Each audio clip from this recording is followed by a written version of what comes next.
Good evening, everyone. My name is Eileen Nundy, and I'm the Minister Counselor for Commercial Affairs at the Embassy in New Delhi of the United States of America. It's a pleasure to be here with all of you, and I'd like to thank all of the participants for taking your time to join the US-India Smart Grid Workshop, jointly organized by the India Smart Grid Forum, the US Department of Commerce, the US Department of Energy, and the US-India Business Council. Before I begin, I'd first like to say a big thank you to Mr. Reji Pillai, the president of the India Smart Grid Forum. Sorry to interrupt, Aline. We have just 2 minutes to go. Just give us 2 minutes. I'm so sorry. Sure. Yeah, I'll just give you a prompt and then you can start. Okay, sounds good. Thank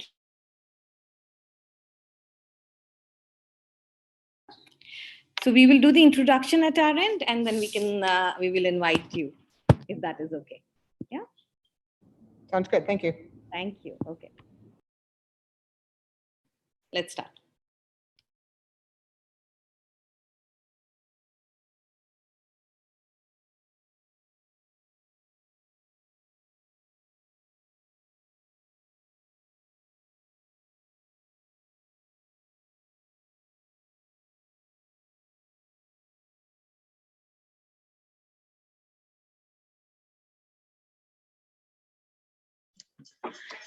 So good evening, ladies and gentlemen.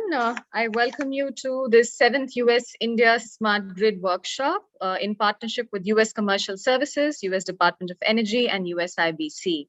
Now, we have very important sessions lined up in this 7th US-India Smart Grid Workshop.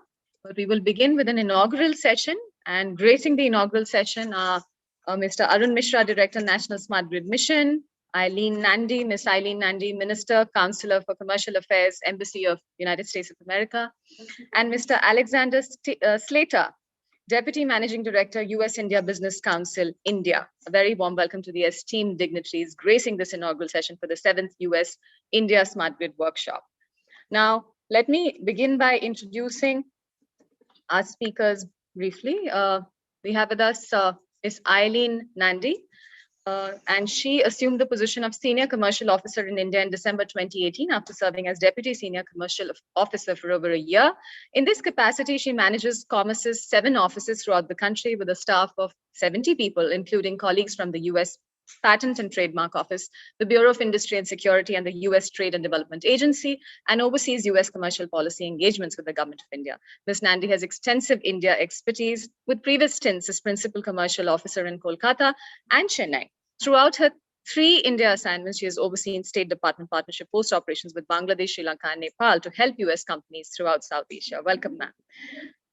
Now, let me introduce to you Mr. Alexander Slater, Deputy Managing Director for India at the US-India Business Council, where he brings professional skills and experience in the fields of law, finance, global development, international affairs, strategy, and communications. He previously served as an advisor and speechwriter to the President of the World Bank, worked as a senior financial officer in the World Bank Treasury, practiced law at O'Melveny and Myers, where he advised CEOs and senior executives in matters of white-collar defense, corporate and congressional investigations and regulatory review of foreign investment in the United States. Also served as foreign policy advisor and speechwriter to US Senator Charles Schumer. Thank you very much for joining us, Mr. Slater.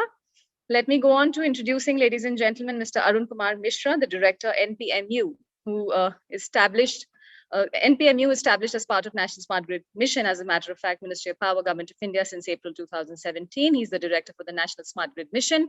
He's an Indian delegate to International Smart Grid Action Network, ISGAN, with a technology collaboration program of IEA. He serves as vice chair of ISGAN since March 2018. He's employed as chief general manager of Power Grid Corporation of India Limited, where he had more than 34 years of experience, majorly in planning, design, and implementation of power systems ICT solutions, including feasibility studies and requirement analysis of load dispatch centers, SCADA, and design of large complex communication networks and smart grids for bulk power transmission system. Also, he contributes to the cause of ICT aspect in power systems through C-Grade D2 National Committee on Information Systems and Telecommunications and BIS Sectional Committee of LITD 10 for Power System Control and Associated Communications. Warm welcome to you, Mr. Mishra. And with that, ladies and gentlemen, I will first request from India Smart Grid Forum, the Executive Director, of India Smart Grid Forum, Ms. Reena Puri, who's going to render the welcome address for this inaugural session. And then we will go on to the next session, which is digitalization of utility infrastructure. So Ms. Reena Suri, the stage is all yours. Thank you, Aishwarya, for wonderfully introducing our dignitaries today for the 7th US-India Smart Grid Workshop. So I would like to extend a very warm welcome to all our speakers and our key guests for today's workshop. And it's a pleasure that, we, with the support from US Commercial Services and the US Department of Energy and US-India Business Council, we are able to bring together all the dignitaries and the experts from US and India together, and we are able to hold the 7th US-India Smart Grid Workshop. So big thank you to all the supporting organizations and for the continued support. We have organized as part of India Smart Utility Week a number of bilateral workshops on smart grid, and together taken delegations from India to US to learn the new technologies that can help India in leapfrogging the technology adoption and their journey towards transformation. So a big thank you again and a warm welcome. We look forward to a very insightful session. So on behalf of Mr. Rajiv Kumar Pillai, who will be also joining us shortly, I extend a warm welcome and a very wonderful session today. We have some senior experts who have joined from US and India, and the deliberations. We look forward to a very fruitful deliberation together. So with that, I request Aishwarya to please invite our dignitaries for a special address before we start our technology sessions for today. Thank you so much, and have a wonderful session and a wonderful morning. Thank you. Thank you very much, Ms. Suri, for rendering that perfect welcome address to the inaugural session of the 7th US-India Smart Grid Workshop. Let me now invite Ms. Eileen Nandi, the Minister Counselor for Commercial Affairs, Embassy of United States of America, to please render her special address. Ms. Nandi. Thank you so much. It's a pleasure to be here for the US-India Smart Grid Workshop. I'd like to thank our partners, the India Smart Grid Forum, the US Department of Energy, and the US-India Business Council. I'd like to say a special thank you to the president of the India Smart Grid Forum, Mr. Rishi Goyal. Thank you for your partnership on this event, and also for your work to deploy smart grid technologies in India's power sector, as well as water and oil and gas. So I am with the US Department of Commerce, and our mission is to connect Indian stakeholders with US technologies and products. We have 7 offices throughout India in New Delhi, Mumbai, Chennai, Bangalore, Hyderabad, Kolkata, and Ahmedabad. We also work with Indian companies to help them with their investment in the United States through our flagship event, the Select USA Summit, which will take place virtually this year in June. So if any of you are interested in that, please let us know. So the US-India bilateral relationship remains of vital importance in the new Biden administration. And the energy aspect of that cooperation will continue to play a critical role in the great relations that our two countries have. So since 2017, with support from both of our governments, the United States has become a significant source of energy supply for India.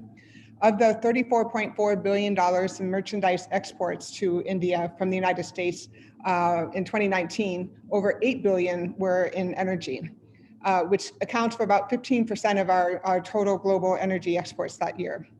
All of this helped to diversify India's energy sources with reliable marketplace suppliers. We expect these positive trends to continue as the Indian government actively pursues private sector cooperation for advancing a range of development of priorities in the energy sector. Smart grid technologies are being deployed rapidly in the United States, and we're learning lessons every day in terms of innovation and what is working. Likewise, India is also moving towards smart grid technology deployment and to address an array of challenges, including supply and demand gap, reliability, efficiency, rising costs, and more.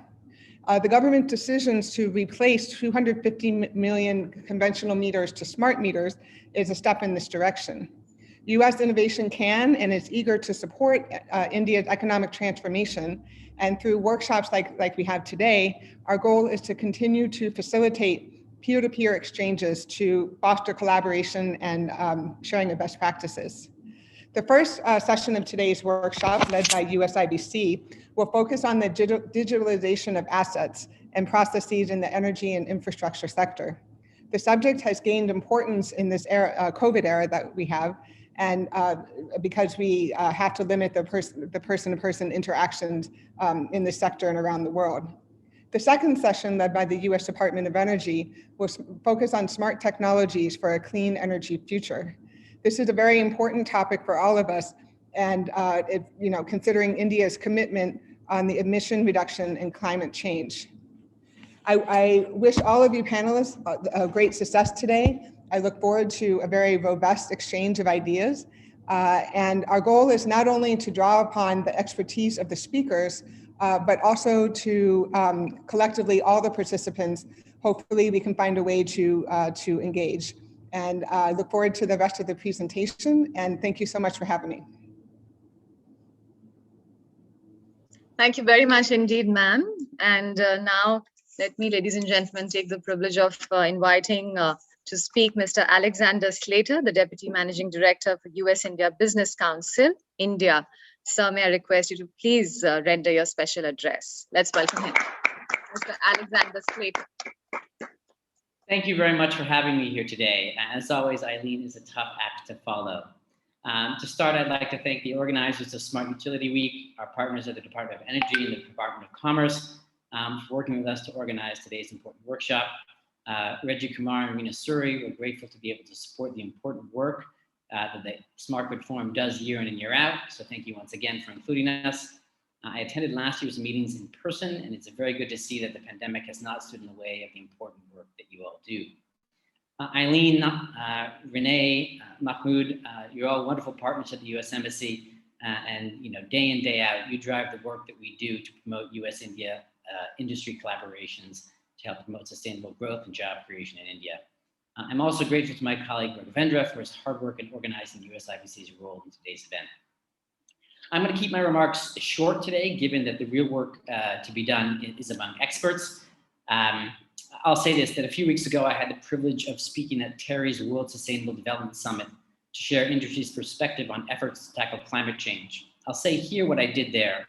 The US-India Business Council, like our parent, the US Chamber of Commerce, and our members are all in on reducing the carbon intensity of economic growth and job creation, both in the US and India. We stand with President Biden and Prime Minister Modi, who last month identified this goal as a key plank in the US-India partnership. We see the work of today's workshop as essential to delivering on this goal, given how digitalization can contribute to more efficient energy use and enhance consumers' access to and confidence in the reliability of renewable energy and the transition fuel of natural gas. We're thrilled that our board member, GE, a leader in the renewable space, will be speaking today as part of the panel. At the same time, USIBC is also a strong supporter of India's development goals, including piped water access to all Indian households by 2025. To do this, leveraging digitalization and the latest technology will be essential. Our member Suez, also on today's panel, is a leader in this space, and we appreciate their support. Today's workshop builds on the programming that USIBC has been doing for some time on these issues. In October of last year, we hosted a webinar on the same topic, the digitalization of energy, with leaders from Silicon Valley and India as part of our West Coast Digital Week. Later this month, we'll also be hosting a virtual executive mission of corporate leaders to meet with Indian officials on energy and infrastructure, where digitalization is sure to be a topic of discussion. So thank you all for inviting us to contribute to today's session and for allowing us to be part of today's important event and the important work that you all are doing. Thank you very much indeed, Mr. Slater. With that, ladies and gentlemen, it is now my privilege to invite the Director for National Smart Grid Mission, NSGM, Mr. Arun Mishra. Shri Arun Mishra, sir, may I request you to please address all of us. Let's welcome him with a big round of applause. Hello, good evening and good morning to US colleagues. Thank you to India Smart Grid Forum for inviting me. It's a pleasure to be here interacting with the US-India business on the Smart Grid topic. India and US for its power sector as well as in the smart grid has been cooperating for last 5-7 years. The continuity of the effort has led to some creation of some of the tools as well as um, increase in the interest from both side of this both the sides. What I see moving forward is that India has already announced a very strong digitalization move by replacing all the meters with the smart prepaid meters. And some of the investment which has been done, be it in terms of the pilot project, which of course later in the workshop you will be hearing from UI Assist, and that pilot project or India-US Spark program, where we have developed a smart grid readiness self-assessment tool. So all these tools can be leveraged for getting solution for Indian utilities and getting experience as well as benefiting from cooperation with the US businesses. While on the topic, it will be pertinent to note India, even for the Indian companies, is a tough nut to crack as far as utilities are concerned, because the biggest differentiators will remain price and of course volume being there. A price point even for US businesses should not be a big deal. That's something which we have noticed during the URTDSM project, where the phasor measurement units a big rollout was undertaken. A similarly big rollout is being undertaken here for smart meters, and I look forward to US businesses making them ready for a good play in this arena as far as Indian smart grid journey is concerned. Having said that, India has a diverse set of consumer base, but the utility structure remains consolidated, while in US the utility structures for different consumer bases differentiated, be it rural or be it cooperative, be it the municipality or investor-owned utility. So that kind of insight and experience could be a good beginning point for partnership with some of the Indian utilities and US businesses.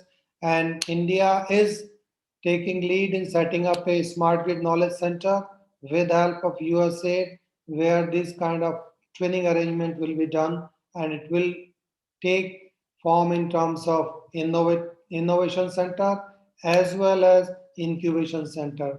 Those initiatives can as well be leveraged by the businesses from US as well as from India. But the key point is this should be a long-term partnership where both sides have a win-win and the business is uh, beneficial to the environment as well as the consumer at large. Having said that, I, I will I wish that this workshop a great success, and thank you to India Smart Grid Forum. Thank you. Thank you very much, sir. Thank you so much for sharing your vision of a long-term and mutually beneficial partnership between both countries. And we've got some very, very key sessions, very important sessions, which are going to bring the best out of how this partnership will look like going forward. And this is going to be a very, very significant partnership indeed. So thank you once again to you, Mr. Mishra. With that, ladies and gentlemen, we come to the end of this very brief inaugural session for the 7th US-India Smart Grid Workshop. And now we'll be starting with the first session of this workshop, which is themed Digitalization of Utility Infrastructure. And the key discussion points of this session will bring out policy and regulatory interventions as well for the change management within this space of digitalization of utility infrastructure. So I'm going to first take the privilege of introducing our chair.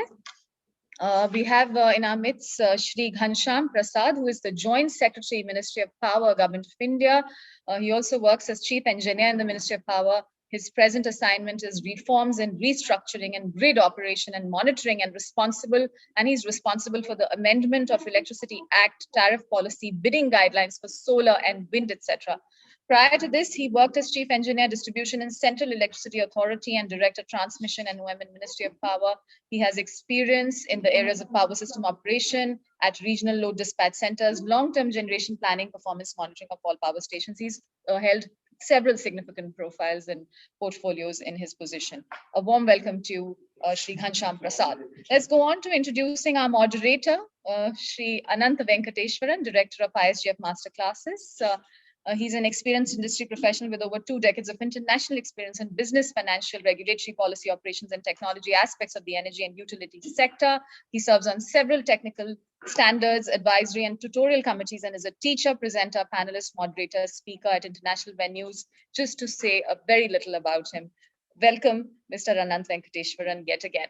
Let me now introduce our esteemed speakers, ladies and gentlemen. We have in our midst Shri Vinay Jammu, who's the Vice President of Physical Digital Technologies at GE Digital.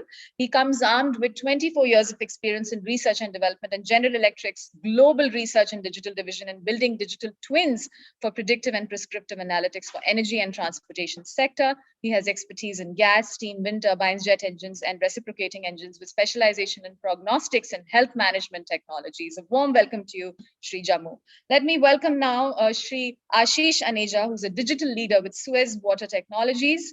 And he, ladies and gentlemen, in this role, he and his team are responsible for all new development of digital capabilities for the business, including the company website, e-commerce, IIoT, and advanced analytics. In previous roles, he's led the open innovation strategy for the business as well. Warm welcome to you, sir. Let me now introduce you to, ladies and gentlemen, Shri Anand Sirohi, who is the Director, Key Accounts in Large Projects with Trimble India. And he has over 25 years of experience in architecture, engineering, and construction industry.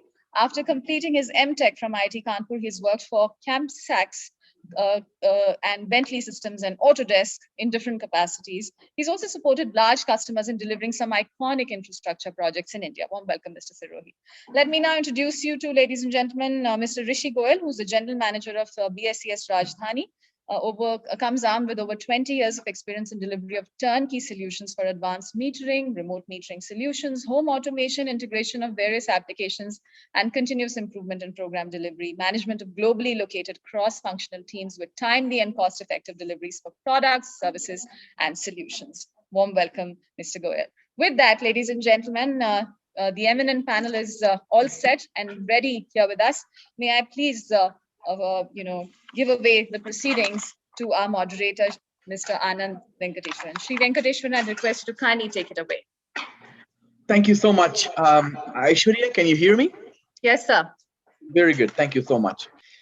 I really appreciate the opportunity here. We have a very, very good panel, and also my greetings to Mr. Ghanshyam Prasad, Joint Secretary, Ministry of Power. Welcome, sir.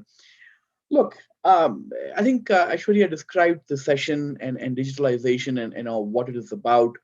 I'm not going to take too much time here, but quickly, first and foremost, thank Mr. Reggie Pillai and the ISGF team for putting together this absolutely fantastic virtual reality for me, if I may say so. I'm sorry I'm not going to be able to be on video right now, but I'll hopefully be engaging enough in audio. The session today, I like to keep things very simple, right? I know the focus today is on digitalization of utility infrastructure and then policy and regulatory inventions for the change management. I'd like to first and foremost, talk about what I see. What do I mean by digitalization? What does digitalization mean to me, right? To me, the way I look at things, digitalization to me is very simple. We know that utilities in today's day and age are sitting on a vast plethora of assets, some smart, some not smart, but for the most part, getting smarter, right? To me, it's about the ability of the utility and the actions taken to create value, right? Using the data and events and different other tools of automation available to bring about transformation, right? And enabling the assets and the availability of data. I mean, to me, that is really, in a very simple way, digitalization, right? How are you going to take all those assets, from the field to the control room, right, to the operations center, all the way to the boardroom, and how are you able to make faster decisions and get insights from all that data, and then be able to use this paradigm of monitor, analyze, and control, and do it faster, quicker, and at the speed at which it ought to be done, to ensure the utility is able to meet the goals of reliability, increased reliability, improved efficiency, reduced carbon footprint, excuse me, and last but not the least, ensure that that single pane of glass situational awareness is available to the different and all the stakeholders of the utility. To me, that's a nutshell of what digitalization is all about. Now, we hear about decarbonization, decentralization, and digitalization. Decarbonization has been talked about a lot at this conference and in earlier conferences at ISGF. Reducing the carbon footprint. All countries across the world have set goals for net zero emissions. Decentralization is being driven by distributed energy resources technologies, whether it be battery storage, whether it be solar, the whole plethora of distributed energy resources, aided by favorable regulation. We all heard from Mr. Neil Chatterjee, the former chairman of FERC.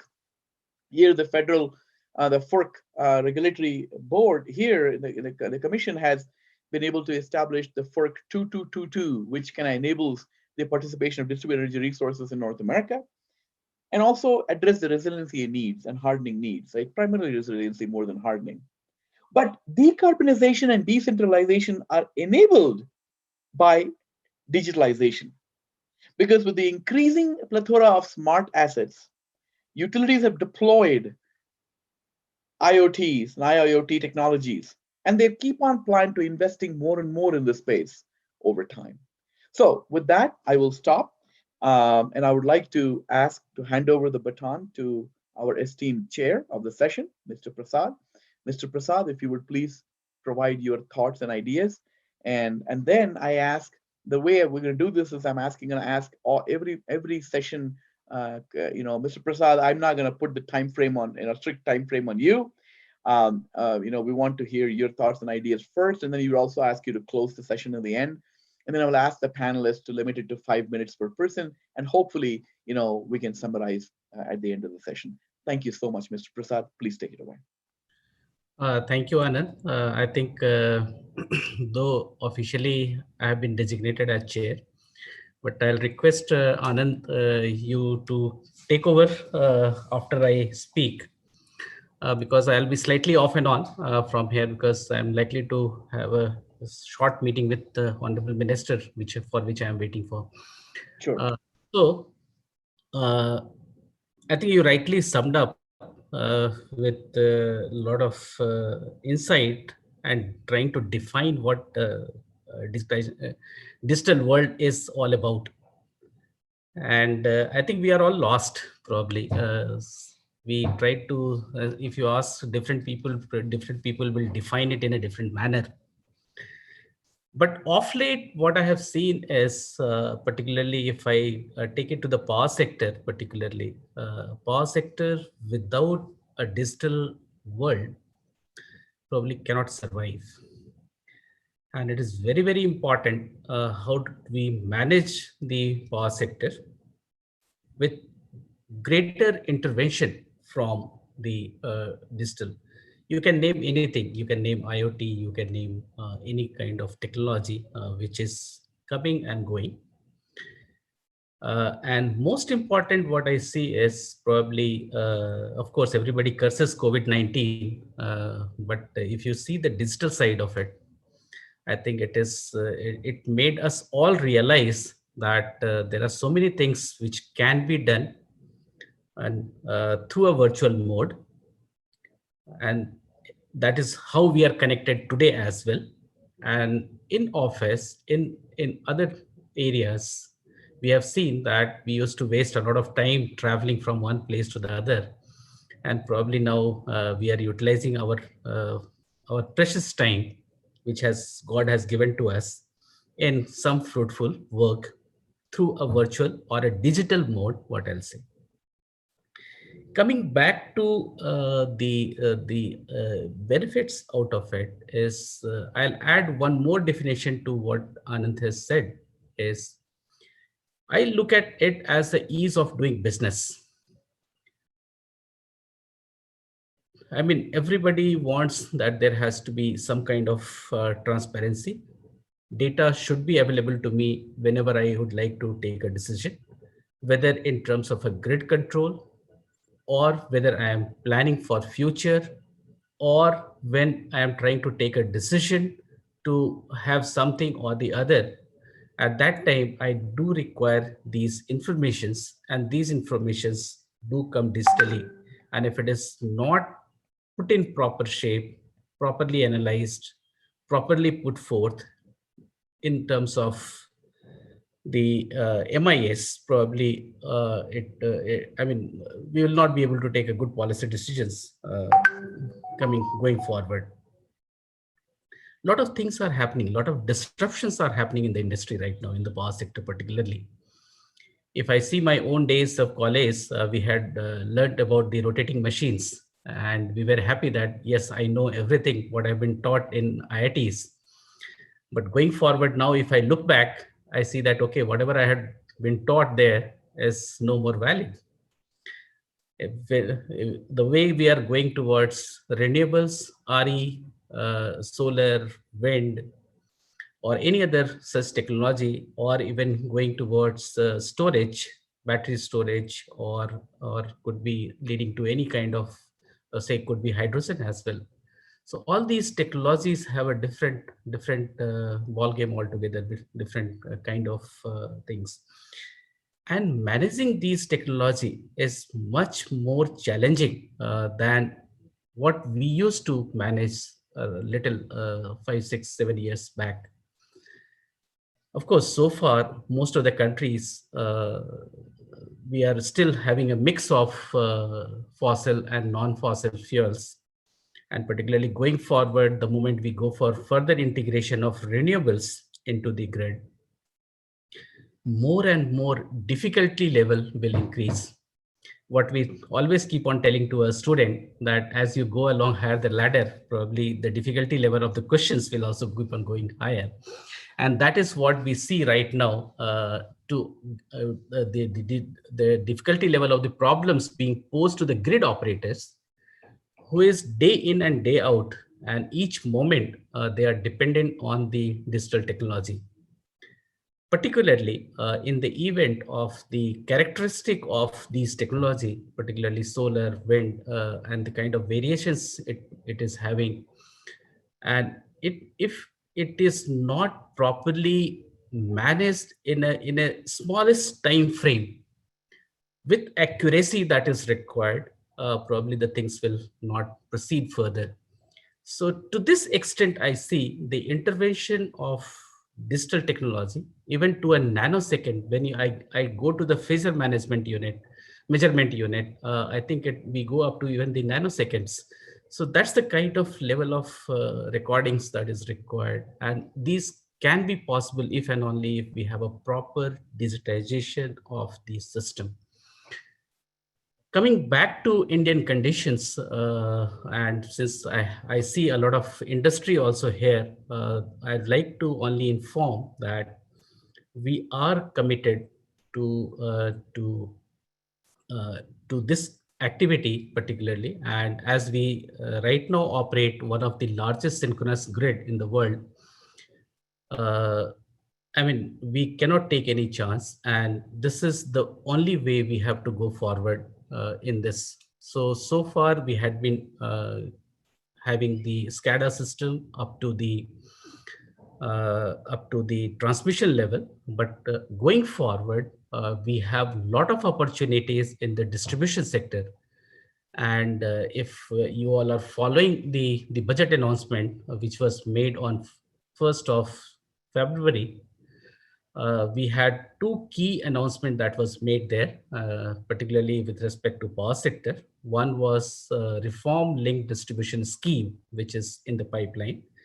And that I was just seeing what is in terms of numbers, it is something like $40,000 million sort of investment is likely to happen in this particular area by 2024. So in next 4 years, we are going to have this kind of investment, and which is majorly targets towards the distribution sector. So we would like to make the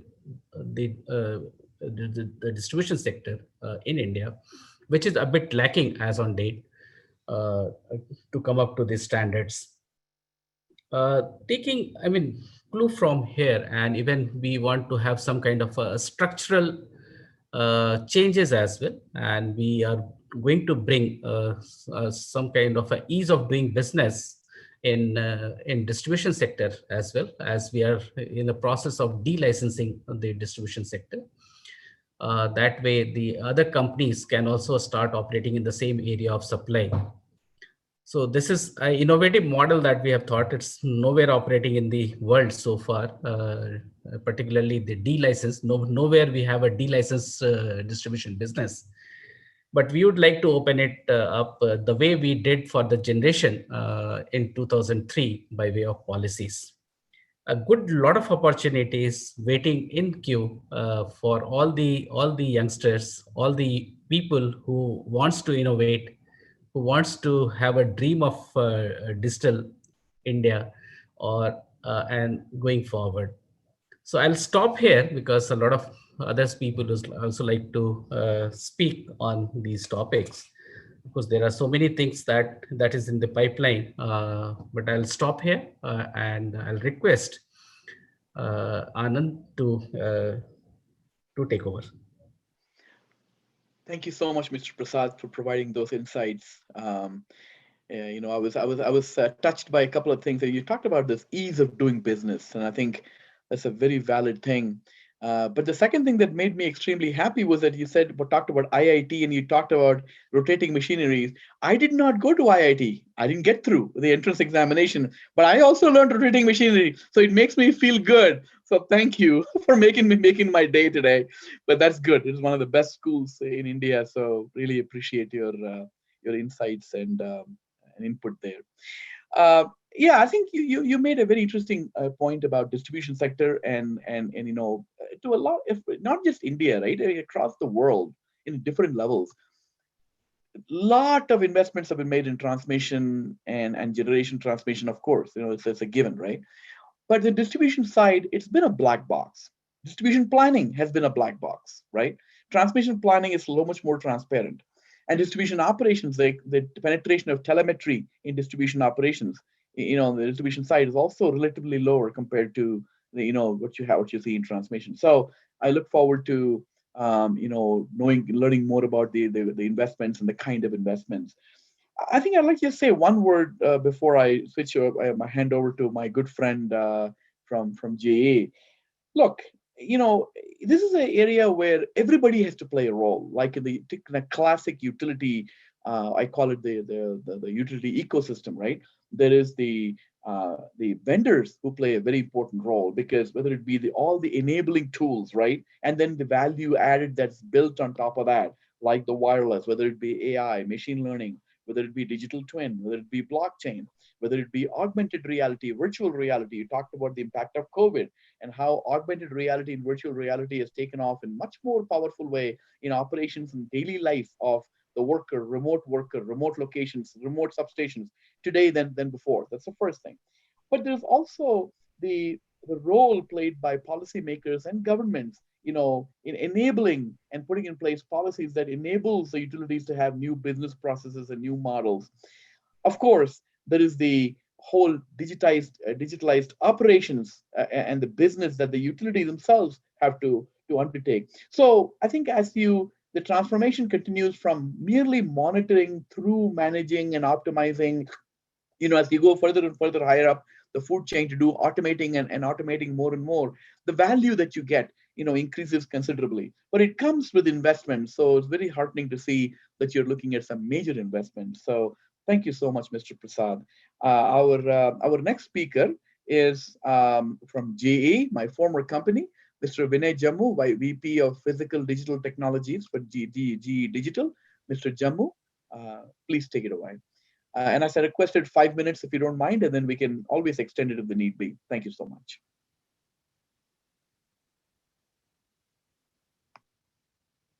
Sir, you're muted. I think I cannot hear you. Are you able to hear me now? Yes, please Okay. go proceed. Thank you. Thank you very much. First of all, I'd like to thank the India Smart Grid Forum and the US-India Business Council for this opportunity for us to talk about some of the work we are really doing in the digitalization space. And I try to keep it to 5 minutes or less. GE's journey for digitalization in the utility sector actually is quite old. We started in 1994, where we're actually looking to understand what our gas turbines were doing when we installed them in the fleet. We had very advanced designs, so we wanted to understand how they were performing once they got installed. Since then, we have made significant progress in the digitalization of utility sector, and I'll talk about a few of them. We actually took lead and formed the Industrial Internet of Things Consortium. We formed the GE Digital business in 2011, focused on driving digitalization of the utility industry. So 5 different areas I will give a quick glimpse of. On the thermal side, GE today monitors 5,000 different assets. These are coal plants, coal assets, gas turbines, steam turbines, generators, HRSGs, and so on.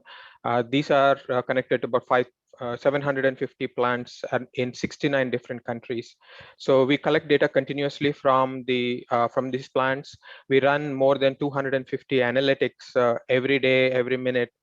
Generate 60,000 predictive and proactive analytics every year.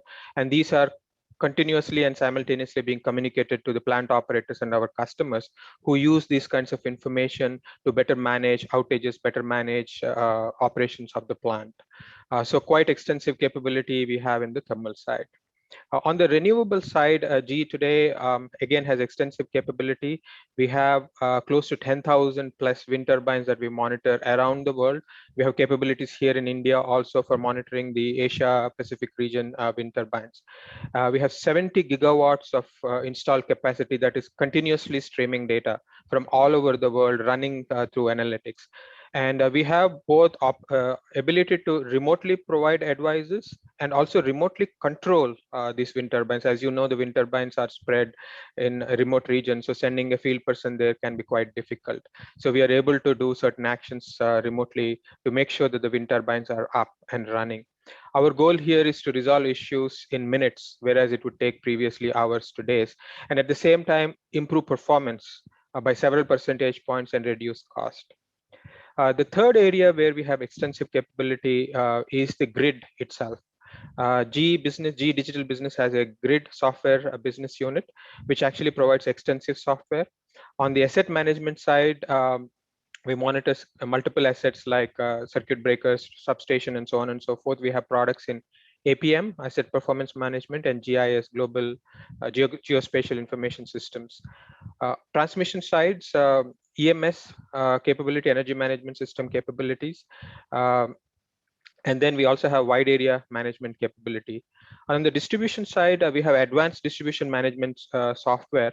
What this software really does is helps in the distribution, looking at feeder level all the way to pole top if that capability is needed. And then more recently, we have added outage management capability to this, and then storm readiness. We talked about that as weathers are changing. Storm readiness gives you high fidelity weather predictions overlaid on top of the grid.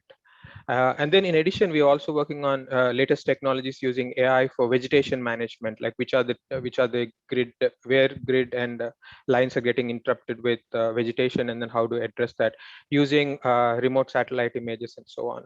The grid software today, we have 40% of the world's electricity goes through our grid software today. So this install base is massive globally and significant presence in India as well. The two other areas we are starting to work on, one is hybrid power. As you know, more and more renewables and thermal are getting on the grid. More and more demand for small scale and large scale hybrid power with batteries included. So we have a new business unit we recently started that looks at wind, solar, batteries, how do they come together? And also this business helps with location of where to put batteries in the larger scale where you have bottlenecks and so on. And the final area, recycling, we talked about. We've recently started work with a startup company in US for waste recycling. Here we're building digital twins for waste, plastic waste recycling using pyrolysis process and modeling the supply chain of plastic. Where is the waste going to come from, so as we can improve the overall performance of the conversion process. So these are the different areas of utilities that GE is extensively working on for digitalization. Thank you. Thank you so much, Mr. Jammu. I think it's very interesting to hear that across the spectrum, ranging from gas turbines, which GE has been doing for a long time, to renewables, substations, the grid, hybrid power. I'm surprised that maybe you did. You didn't mention about this, the most amazing feat of GE, the aviation, the monitoring of the aviation engines, right? I don't know if you mentioned that or not, but no, I did not mention because we were focused on the utility side of things. I understand. We have significant capability in the aviation side. We monitor several thousand jet engines as they fly, and several hundreds of thousands of healthcare equipment, CT, ultrasound, and so on. Correct. Yes, we have extensive capability. And I remember using the aviation engines for the aero business for utilities, for remote, for substations and things of that sort. So anyhow, thank you so much for your presentation there. Really appreciate it. Thank you so much. Our next speaker is Ashish Aneja with Suez Water Technologies. Ashish, take it away. Thank you, Anand. Can you hear me? Yes, sir. Terrific. So big thank you to the India Smart Grid Forum, as well as the US India Business Council to organize this session. I'm very happy to be here. And I'm also happier because somebody like myself who has a water background, who can add some color to the discussion from a water perspective, has been given this opportunity. So water, in many ways has similarities to power, in the sense that we need to make water just like we need to make power, because water is not abundantly available as a clean water resource. We all know that, and we also need to distribute power. Very much like we need to distribute power, right? So it's got those sort of similarities, but water also comes with its own unique challenges. The first one being that once water is consumed by industry, by residential folks like us, by commercial, institutional, it doesn't go away. We create wastewater, and that wastewater needs to be treated, right? And then the other one thing, aspect around water also is around stormwater that needs to be managed. And this is essentially around, precipitation events like, rain and snow that can sometimes overburden our stormwater collection system. So in addition to, making water and distributing water, we have to think about all the wastewater that we generate, and we have to clean it, as well as things like stormwater and how to manage it through stormwater management systems. When I think of water, and I'll come to the digital aspects here in a second, I think of two big areas. One is, how do we treat the water in a plant, right? Taking water from a freshwater resource and treating it to potable water quality that's fit for consumption. Or within a plant, you could also be treating wastewater, right? Which is essentially removing contaminants from water, which could be things like carbon, nitrogen, suspended solids, and whatnot, so that the water is of good enough quality so that we can discharge it back into the environment and that it meets certain effluent quality guidelines, right? So that's sort of one piece, is water treatment in a plant and having the right infrastructure, the right monitoring capabilities, the right data analytics, so that we can continue to optimize those systems. The second is, looking at all the water and sewage distribution systems, right, which essentially transport water or wastewater from point A to point B, wherein we want to optimize how much energy is consumed, manage things like leakage, develop technologies around leak detection, understand what is the health of that infrastructure of the piping network, so that we can predict when pipes may break and we can evaluate pipe integrity on an ongoing basis. Now, given all this background, I will say, in general, and this probably varies utility to utility and depending on where you are in the world, water utilities have been lacking in embracing digital technology versus utilities in the power sector, which I think are further ahead. And this is true when it comes to looking at installing hardware and the infrastructure in place that can help with data collection. This could be advanced meters, sensors, and things like that, as well as using data analytics and software to manage things such as billing and leak detection, preventative maintenance, energy optimization, and things of that sort. So given a lot of these technologies are there, the ability to take data, aggregate data, and scale these technologies, there's a lot of opportunity to create a lot of value when it comes to water. And managing things like, in our world, we talk about it as non-revenue water, which is water that's generated, but it's hard to account for because it's lost in leaks or there's issues with billing and metering and stuff like that. There's ample opportunities in energy optimization, which is pumping water through a distribution network. And what's the best way to do it? There are technologies that leverage, data analytics to do that, as well as things like pressure optimization. And every world has different needs there, but in a lot of places in the world, more so in the developed world, there is an expectation that there is a good level of pressure and the right level of pressure that's maintained in the pipes as that water is pumped, through the distribution network. So the technology is there. What's hard is how to make and commit to investments in water, given that water is such a social topic and a very basic human right, right? Versus electricity, which more and more we think of it as a commodity, right? And that makes revenue collection, pricing of water, tariffs, all that more of a challenge when it comes to water. So those are some of the things I wanted to share, Anand, with this team as food for thought around how we think about water, how digital can play a role with data analytics and sensors and meters and all of that in order to take water utilities to the next level. Thank you, Anish. I think, I'm surprised you didn't mention this, but not to put you in a spot here, but, if anybody in the electric side, feels bad about losses, I think they should look and talk to a few water companies, right? I mean, typically, and again, I'm not picking on Suez because I do not know your data points, but average losses in water to go as high as 10, 20%.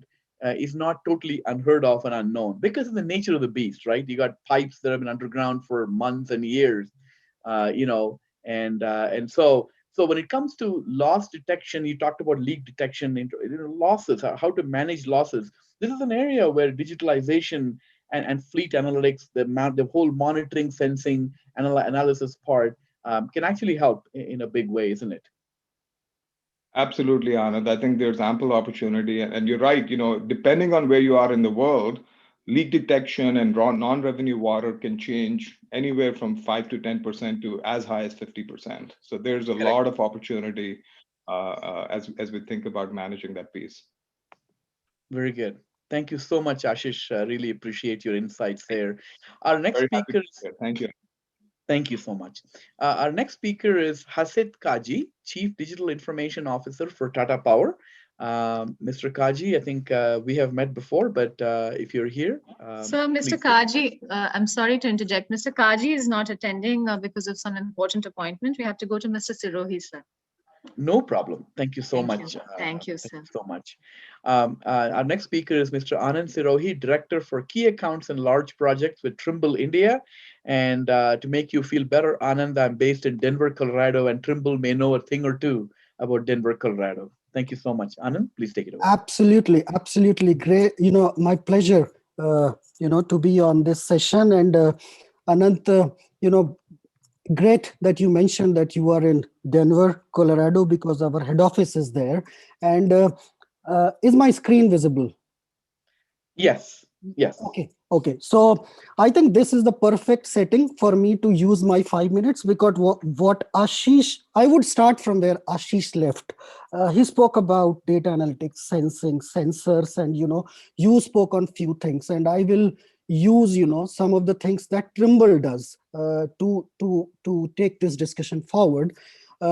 I would try to limit it in 5 minutes only, but just to give a context, so Trimble is a global company. We are about 11,000 plus people across the globe, and we are heavily invested in India with 10% of the workforce in India, and we are developing solutions for digitization of the assets and digitalization of the construction assets, as well as the construction workflows and process. And we start from data capture for anything and everything, right from from a bare ground to the asset creation, and then doing scan to beam and other things. But I would focus today on water, on the utility aspect and the digitalization of the utilities. What we are focusing here is that Trimble Water that's a strategic unit which is focused around a specific topic, which is around water. Most of our technologies are known in US and European markets. In India, as somebody mentioned, that people have to be sensitive about the non-revenue water and start to look at investments.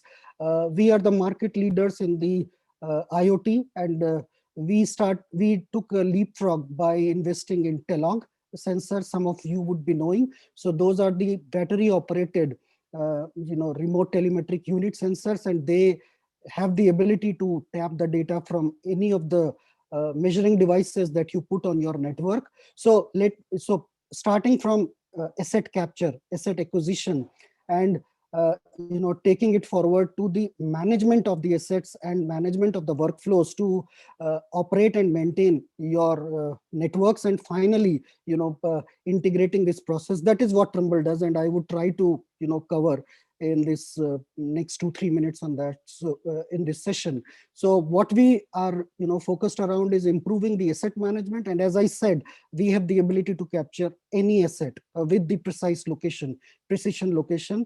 Then optimizing the worker safety, optimizing the operations aspect of it, also getting the information from field to office in a very fast way, because most of our solutions, as I mentioned, they're battery operated, and we have the ability to get the information direct from the field to the office and doing the analytics on that.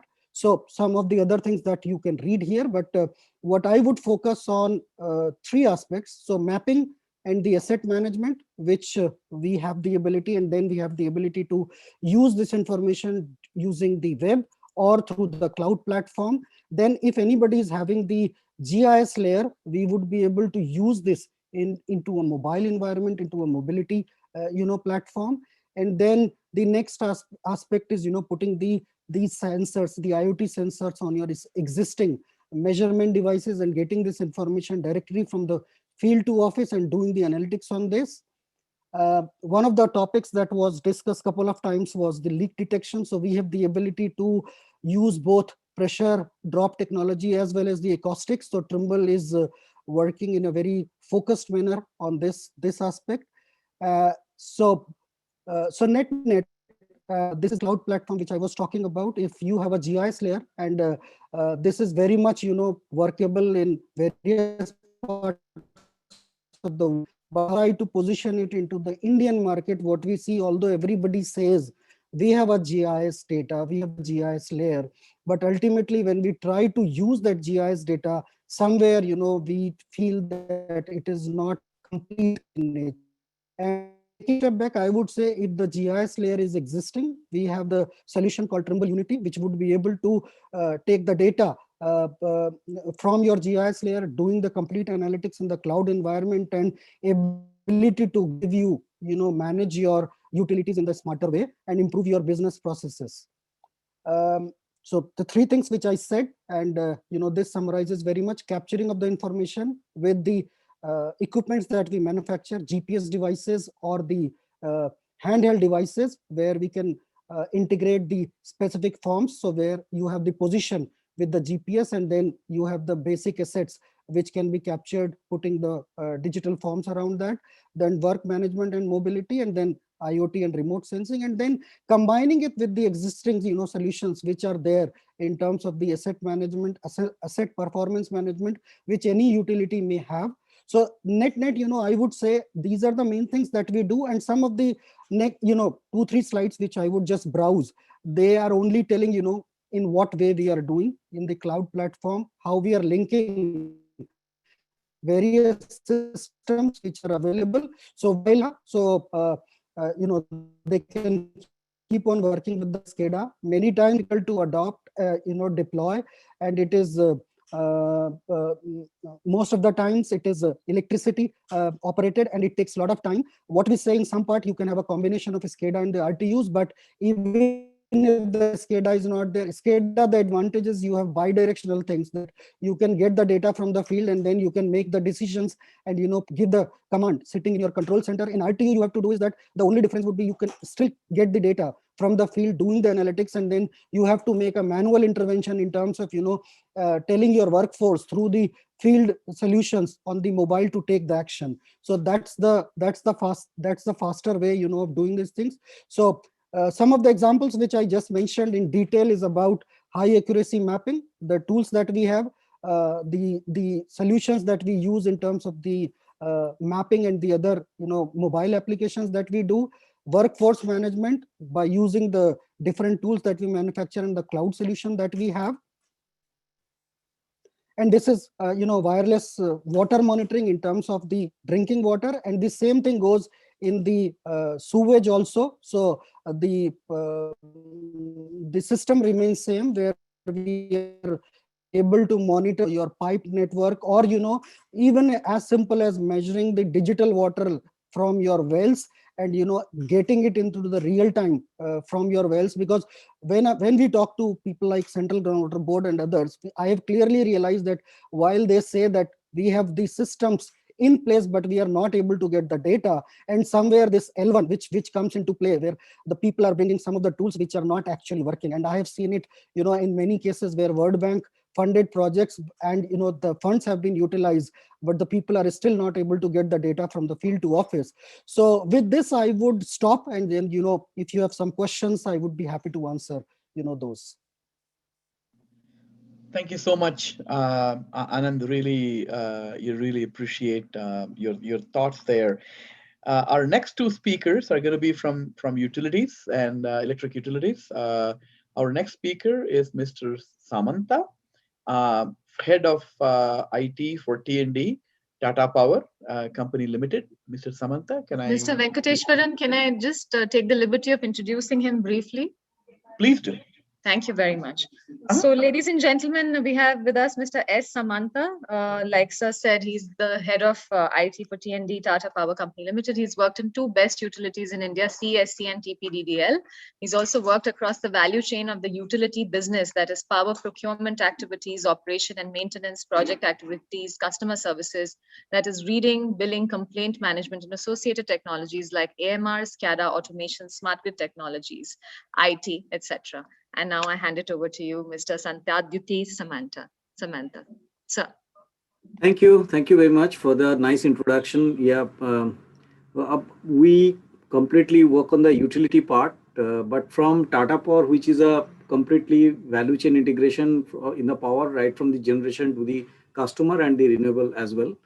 And so briefly, let me talk about the generation. Like we have used the digitalization for the Mundra, which was actually making huge losses on the optimization of coal and all other stuff, and which actually generates few hundred crores of benefit on many optimization process. At the same time, renewable, because we run hundreds of renewable plants where actually we have implemented as well as we monitor. So there also we run a lot of analytics.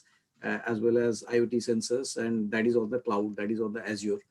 But I will put in more time on the distribution business, like where actually Mr. Anija and Mr. Shiroi was talking about the loss, that we got the business because of the loss. 57% was the loss in Delhi, where actually got the business. Now the loss came down to 7%.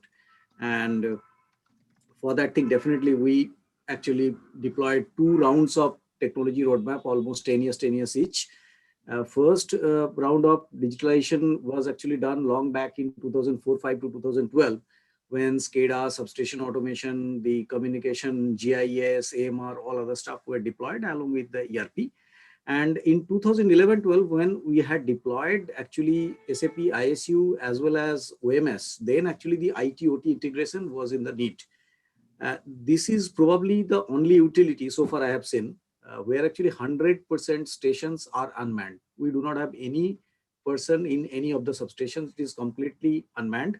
Even the main gate is also operated from the remote. It's security, like the perimeter intrusion detection, the video analytics with the PTZ cameras, etc. Those are implemented. So it's completely actually automated. And at the back end, at the control room, we had deployed 2 people only to manage the entire 100 substations. And in 2011-12, when actually we were going into the second leg of the smart grid roadmap, then we first deployed the AMI with auto demand response project, and we were doing a lot of like 37 pilots we did. Then we deployed the big data analytics plus your AMI smart metering, and we are getting almost more than 70% of the revenues from the smart metering. That is why during the COVID time we didn't have any problem. And not only that thing, we had also deployed the application where actually customer could have taken the pictures, or from that OCR we were used to get the reading. So billing creation was not an issue. And during the COVID, actually we sent 70% of our employees and the BA employees to home. But we survived in the process. So there was not much of a challenge. Rather, I am happy being a head IT because you know that this was the time when actually all the digitalization effort was actually got us support due to the lockdown, etc. And my digital payment, which was somewhat around 7%, say 2 years back, now it went up to the 95% during COVID. After unlockdown happened, it did not come below 85%. Even the mobility applications for the digitalization, why I'm talking that we could redefine many processes. And in this way, when actually we did the acquisition long back in 2002, that time the number of employees were more than 5,700. That number of employees is close to 3,000. But the customer base is 3 times or more. Energy is definitely much more, and revenue is definitely 4 times or something. But we could reduce that. And the overall engagement level of the employees also has gone up. In the ease of doing business, like because of the digitalization and from the 15 days or 140 days of the new connection process came down to 2-3 days. And our ranking, TPDDL, was 173, say 6 years back, which came down to 22 and came to 29, say almost 4 years back. From the 29 to 22, it became last year. So we are sustaining. But the ease of doing business was only for the C&I customers, which we had extended to all customers. In the whole thing, we had actually done a lot of re-engineering with the big data analytics, like the customer. But we did only not for the just to solve the business problem, like which customer is likely to default, which employee is likely to we can face he's likely to resign, or which 11 kV feeder is likely to trip, or the customer sentiment analysis across the geography and region wise on different dimensions. And we also have automated a lot of manual processes like distribution transfer to customer indexing. And you know that what Mr. Siroi was speaking, that this GIS data, which is always a challenge. Yes, for us, actually, GIS is the foundational, and metadata management is the foundational piece. ADMS, we do not enter any data, only we manage the GIS, where actually our GIS, which is the asset master and the financial asset register, and the PM, that is the SAP PM, which is the equipment master, these are completely tightly integrated. And on the network level, we do not enter any data, 0% we entry, only at the GIS level. In the process level, it is completely automated with the mobility. So we manage that thing. In this way, we could reduce, improve the reliability by multi-fold, not really like a few 100% or something compared to many more than a decade. At the same time, the digital transaction by the customer, because as on date, customer has so many avenues, whether it's a mobile app, missed call, WhatsApp, anything, even the smart meter. So their requirements are actually fulfilled from any across. Even the CRM, like whatever data is available on the CRM, that is available also with the customer. We had created interactive bill, we call it, like every data is available. But you know that whatever actually we had done at Delhi, just we are taking it to all the distribution companies. Like we had done a lot of acquisition, almost more than 5 times of our customer acquisition was done in last 8-9 months in Odisha and some other places. So we are taking these things so that we can make those loss-making utilities profit-making very fast, because most of the people thought that these company can never be made profitable. So we have already shown the changes in 3-4 months, that the losses is coming down, customer is engaged, the society is talking good, operating cash flow is becoming normal, etc. So this is the actually the business effect of the digitalization, or the positive part of the digitalization. So thank you. That's all from my side.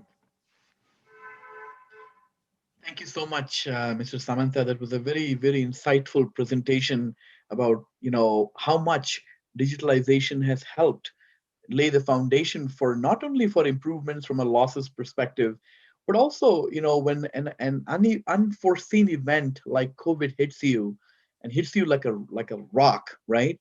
And that you're able to leverage that in order to not only ensure business continuity, but even be able to improve the business performance and employee satisfaction and customer satisfaction at the same time. So very impressive. Of course, Tata Power is well known for the automation and the digitalization. So thank you so much for sharing your insights. Really appreciate it. Our next speaker, and please stay around if there's any questions. Our next speaker is actually from BSCS Rajdhani. I'd like to request Mr. Rishi Goyal. Mr. Goyal, if you're available here, if you would please come online.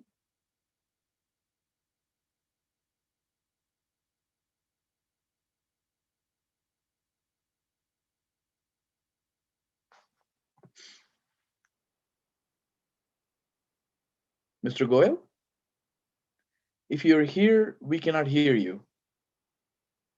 Yeah, you're muted, Mr. Goyal.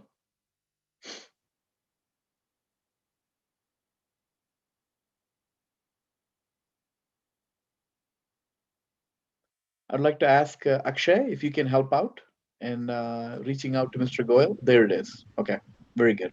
Yeah, good afternoon. Good afternoon, Mr. Goyal. Please. Yes, no, I was having some connectivity issues. So No it will be good if I can just. Yeah, good evening, everybody, and thank you very much. Can you hear me? Absolutely. Very well. Thank you. Okay, right.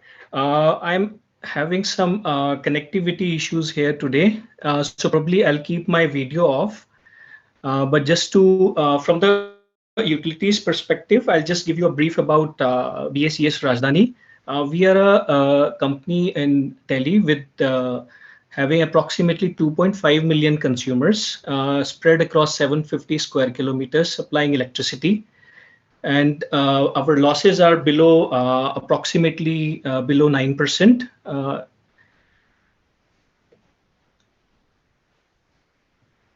Hello, am I audible? Absolutely, Mr. Goyal. Please proceed. Okay. So from that perspective, from utilities perspective, I believe, personally, I believe that COVID-19 has actually given a lot of impetus to digitalization of almost all sectors, and especially utility sector being one of the important sectors, because everything is dependent on them. So probably this is the time when digitalization can happen within utility sector, not only in our organization, as a whole in the Indian context. We are the only utility in the world to actually download 100% of our meters using a handheld device. So basically, and we started this activity approximately 12 to 14 years back.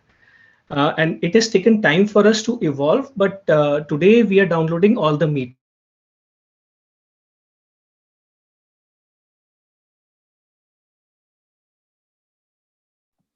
Mr. Goyal, we Yes. lost So, you. we feel digitalizing billing errors and ensuring. Mr. Goyal, we lost after you said that you're downloading 100% of the meters. We lost the next couple of sentences. Could you please repeat those? Thank you. Okay. We are downloading 100% of our meters, and that has helped the utility to eliminate billing errors and improving consumer services. So from utilities perspective, my idea would be to, for this industry to flourish is to target technologies and solutions that can better utilize existing assets, and at the same time provide smarter energy consumption and information to consumers, because consumer is the key ultimately. As a utility, we can operate very well, but until the benefits are transferred to the consumers, it will be difficult to manage all the product range. Then secondly, communication is the most important key for digitalization. Digitalization cannot be seen only at the back-end IT perspective. What we believe is it has to happen right from the end point, which is a smart device, till the last point, which is the consumer, because ultimately he gets to know his consumption, he's able to manage, and that's what the utility is only facilitating his services. I would also like to put forward one of the points that what lot of times what we are doing is as a industry, we are doing some pilots in piecemeal basis, which is not helping, because that is one of the challenge that utility needs to come out of. We just do not look at only one part of the solution. We look at the whole solution holistically from either top-down approach or bottoms-up approach, but it has to be a complete solution altogether. And we have seen, I've heard so many wonderful products are there, a lot of solutions are there, but then integration of those solutions with our existing systems and integration of those solutions within themselves is another challenge. That is what we are facing right now, like interoperability issues, integration challenges with different companies, different products, and then ultimately the project goes on for a longer duration than was expected. So in this perspective, I want to raise a point to this forum.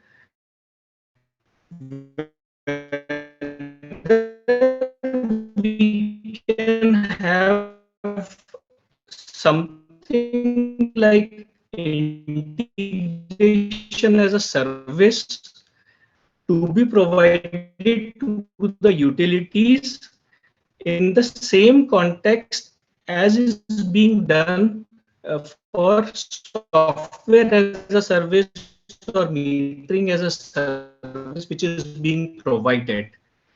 This is something which will facilitate and help all utilities to eliminate the actual struggle in the current coming into the picture. Now, in this context, because once you have electric vehicles, solar generation, you have other storage devices, smart devices coming in, it becomes all the more important that all the solutions, they talk to each other.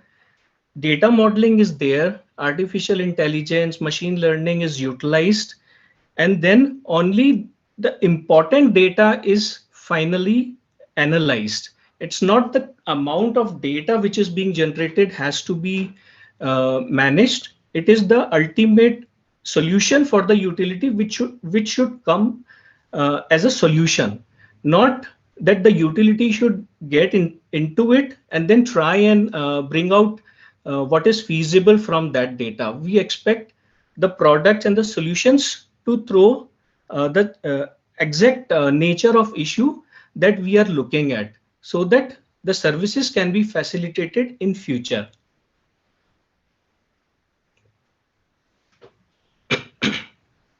Then one of the important aspects for utility is if the industry can help to develop an enterprise-wide cross-functional mindset, because utilities have a lot of resources. However, they are either underutilized or probably the training and development has not been done continuously over a period of time.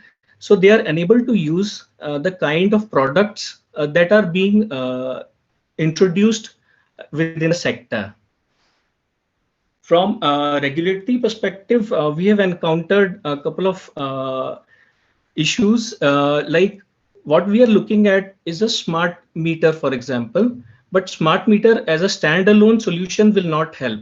It has to come with the data acquisition software, which we can call as a head-end software, which needs to be integrated to the backend, either to the billing or MDM or any other applications. So as a whole, only the specifications for smart meters are available, but as a complete solution, we have had issues in past, which if they are either minimized or eliminated,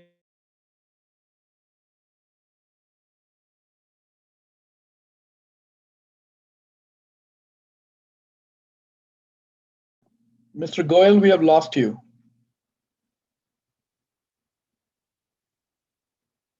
Mr. Goyal? So cyber security and Mr. its Goyal, we lost regulations. you.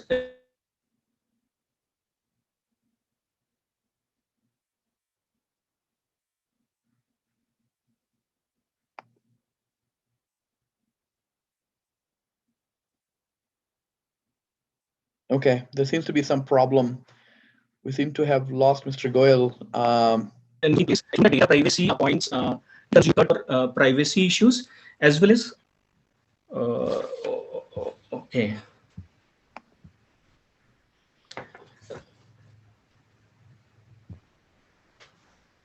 Okay. So thank you so much, Mr. Goyal.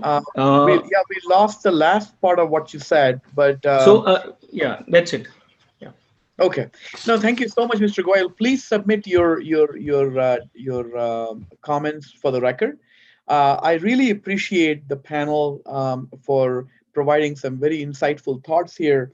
In light of the chair not being here, I'll quickly close us by saying that at the end of the day, when it comes to digitalization at the utility level, it really comes down to making sure that through cyber secure, interoperable, standards-based integration, taking those edge devices and the end points of a utility, whether it be a substation, whether it be a battery energy storage, remote location, whether it be a field engineer, whether it's a breaker, whatever the assets it may be out in the field, integrating those and be able to generate insights from that data using advanced applications and through modern architectures, as we have heard during the panel, to deliver applications like asset performance monitoring, remote monitoring, workforce scheduling, remote worker, remote locations, energy management, and of course, leveraging as a service, the cloud paradigm. At the end of the day, digitalization is all about providing new offerings and services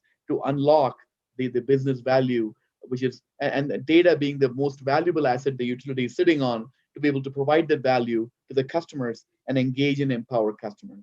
With that, thank you so much, and I'll hand it off to Aishwarya.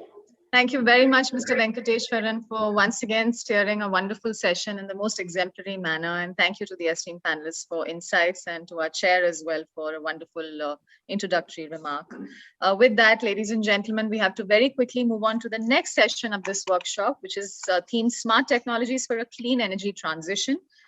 We will now begin by inviting our opening remarks addressee, Mr. Andrew Light, who is Acting Assistant Secretary for International Affairs, Department of Energy, United States of America. And thereafter, I will introduce the rest of the speakers from Lawrence Berkeley National Laboratory, National Renewable Energy Laboratory, and from Washington State University, as well as IIT Kanpur in India. But first, I'm going to request Mr. Andrew Light, after a brief introduction of his, to render opening remarks. Now, he leads the Office of International Affairs as Principal Deputy Assistant Secretary for International Affairs, Acting Assistant Secretary at the US Department of Energy. And during the second half of the Obama administration, he served as Senior Advisor and India Counselor to the US Special Envoy on Climate Change in the US Department of State, as well as Staff Climate Advisor and Secretary of State, John Kerry's Office of Policy Planning. He is ladies and gentlemen, as I said, the Acting Assistant Secretary for International Affairs, Department of Energy. Mr. Light, I'm going to request you to please render your opening remarks. Thanks very much. Since we're getting a bit of a late start, I'm just going to reduce my opening remarks to 5 minutes, and I've asked my staff to sort of help to make adjustments along the way so that we can finish in our allotted time. It's a real pleasure for me to join you all here for this important discussion on smart energy and smart mobility. I want to congratulate the India Smart Grid Forum for hosting the 7th India Smart Utility Week. I wish I could be with you all in person in Delhi. There is no place in this world that I would rather be getting on a plane to go to these days than Delhi. And in fact, one of my last 2 trips in the last year was to Delhi. And so I can't wait to get back. The reason that I was in Delhi is that because I've spent my last trip, and I'd like to make it my first trip, is because I've spent most of my professional career working on climate change and clean energy, working in India with your government, with your NGOs, with your people, to try to help to achieve a very sustainable transition in clean energy sector in India.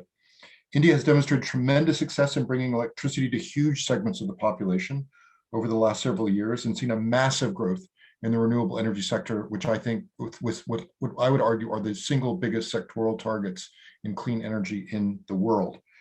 The focus on alleviation of energy poverty is an absolute moral priority for India, and is one that the United States stands ready to support through efforts to achieve a clean and sustainable pathway. President Biden and Vice President Harris have made very clear that a central priority of their administration is to respond to climate change. The top 4 pillars of this administration are addressing the COVID pandemic, spurring economic recovery that's been brought about from the recession because of the pandemic, tackling climate change and driving a clean energy transition, and addressing racial injustice. And with that, we join the Prime Minister and the Indian government and Indian NGOs who are concerned with the clean energy sector to bring millions of clean energy jobs to both of our countries through investment in green technologies, fueling our economies, achieving our climate goals, and creating energy justice for all of our communities, especially for those communities who are currently dependent more on fossil fuels. In fact, to support this mandate, our new Secretary of Energy, Jennifer Granholm, created a new department of 2 new offices in the Department of Energy, a new Office of Energy Jobs and Energy Justice, to help to integrate all of these mandates. In just the first days of this administration, the president worked to rejoin the Paris Agreement, establish the Special Presidential Envoy for Climate Change, a new cabinet level position in the US government, with my former boss, Secretary John Kerry, taking that role, and issued a series of executive actions and executive orders to not only create a whole of government approach to the climate crisis, but also to make sure that it is a key feature of US foreign policy. The United States in this respect is absolutely committed to reach net zero emissions by 2050 and work hard with every other country in the world to achieve similar goals that altogether is what is needed to achieve our mutually agreed upon targets under the Paris Agreement. We absolutely welcome Prime Minister Modi's ambitious clean energy commitments, which have been astounding, and have frankly been those that he's made as soon as he was elected in 2014, well before any country started making pledges under the Paris Agreement, and continuing since then, especially his announcement at the 2019 UN Climate Action Summit to achieve 450 gigawatts of non-fossil energy by 2030. This is an incredibly ambitious target. I fear that most of the world does not understand the ambition of India in this regard, and we would like to make every opportunity to create platforms for the Prime Minister and the Indian government and the Indian NGO sector that supports these targets to be able to communicate those to the world. This is exactly the kind of bold action going well beyond the initial Paris commitments that President Biden is championing as well, and that we hope to celebrate on April 22nd, when we welcome Prime Minister Modi and other world leaders at our Global Climate Action Leaders Summit. There's so much else I would like to say, but again, I want to cut my remarks short so we can move into the program. Only to highlight a couple things. And one is that we just remain committed to our strategic energy partnership, which has actually flourished as well in the United States over the last several administrations. We want to expand on that. We want to scale up and continue to improve our collaborations under such innovation platforms as the Partnership to Advance Clean Energy Research and Deployment, the Peace Program, and other programs. And we want to work with you, with India, on its ambitious sectoral announcements, for example, in your national cooling mission and the other efforts that you're doing to try to both reduce emissions and create a more resilient economy with good, clean-paying jobs. All of this will involve a substantial amount of private investment, and the United States stands ready to help to drive as much private investment into India to help to achieve these goals. We have so much that we can learn from each other. I'm so excited to be back in government where I can continue to do some of the good work that we've done before, expand it, to scale it up, and to help to achieve these goals. And with that, I'll turn it over to our next speakers. I look forward to an exciting program and our discussion that follows. Thank you. Thank you very much, sir, for a very pertinent opening address, which also sets the context for our deliberations going forward. And I'm now going to very quickly introduce our next speaker, Mr. David Palchuk, who is a research engineer in the Strategic Energy Analysis Center at the U.S. National Renewable Energy Laboratory. His work addresses the challenges and opportunities associated with renewable energy integration in the power sector and has included stakeholder-driven projects around the globe. I'm going to request him to please address us on planning for distributed energy resources and demand response. Let's welcome Mr. David Palchuk. Sir, take it away. Thank you. So I'm just going to share some slides here.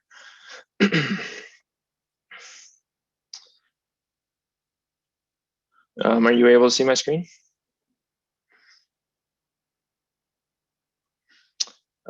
Looks to be working. Not yet, David. No, okay. So thank you for the introduction, and thank you to the India Smart Grid Forum for having me, and for the US DOE for hosting this session. I'm excited to talk to you today about planning for distributed energy resources, which is something that we have been working with India on and applying some of the lessons we've learned both in the US and around the world on thinking about distributed energy resources and how those are going to work with the grid as we scale up for large scale renewables. Hopefully you can see my slides at this point. Not yet, David. Okay. Well, I'm just going to move ahead because I know we're kind of on a quick schedule here. Okay, so what I'd like to talk about today is really mostly referring to distributed solar, understanding the risks of connecting distributed solar, and also talk about some of the research pathways to better understand that. So I'll start with some things that we do and do not know about planning for DERs. I think everybody that's a part of this session probably understands that distributed solar, distributed energy resources broadly are poised to grow in India, partly because of the targets that have been made by India, as well as other countries around the world, which oftentimes have carve-outs for distributed solar. But also these systems are becoming economic, and customers are starting to buy them to be able to save costs on electricity. And so it's safe to say that these things are going to grow into the future. But certainly there are challenges in understanding how growth, not only in distributed solar, but for many of the other changes in electricity use and electrification in the coming decades, it's challenging to understand some of the impacts to system reliability, as well as the broader planning picture as distributed systems start to grow. What does that mean for planning for large scale transmission, large scale utility generation? And so the ability to plan for and predict these changes lands largely at the doorstep of distribution utilities, who are responsible for reliably delivering power to customers by procuring the right amount of resources. And this can go far beyond single utility decisions. So I'll just touch on that a little bit throughout the presentation. And I'm just going to ask one more time if things are potentially working. No, we can't see your slides. Can't see my slides.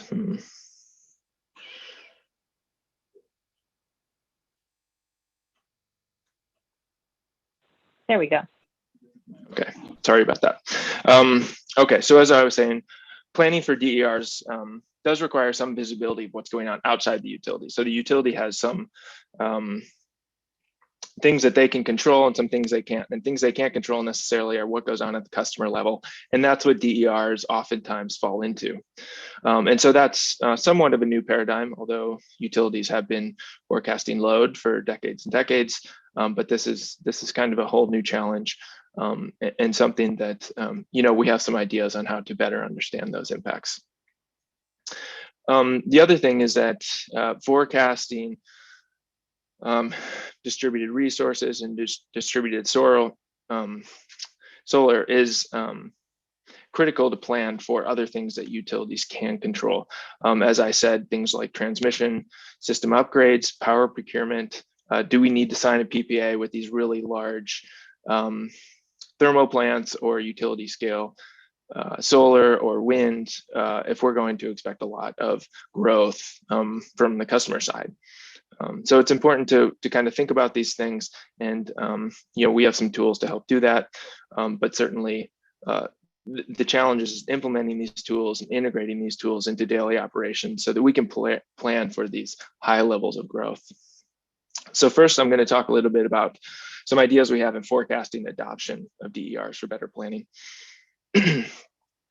So what we're looking at here is just a really simple view of the sort of analysis we do for distributed solar. So the outer circle is looking at the technical potential of rooftop solar. So this is really just looking at how many rooftops are there in a city, how much sun shines on them, and how much energy could we get fully from putting solar on all those roofs. We know that's not necessarily going to happen.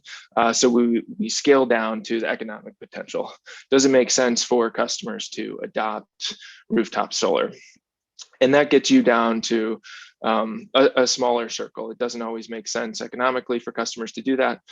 But that doesn't necessarily tell you exactly what's going to happen in terms of people buying rooftop solar. So what we're ultimately looking for is to get down to the smaller adoption estimate. And this is what's important for utilities to understand.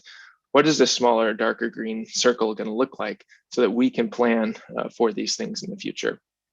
And this involves a lot of things like social behavior, peer effects, things like college degrees. These all impact what the potential customer is going to do.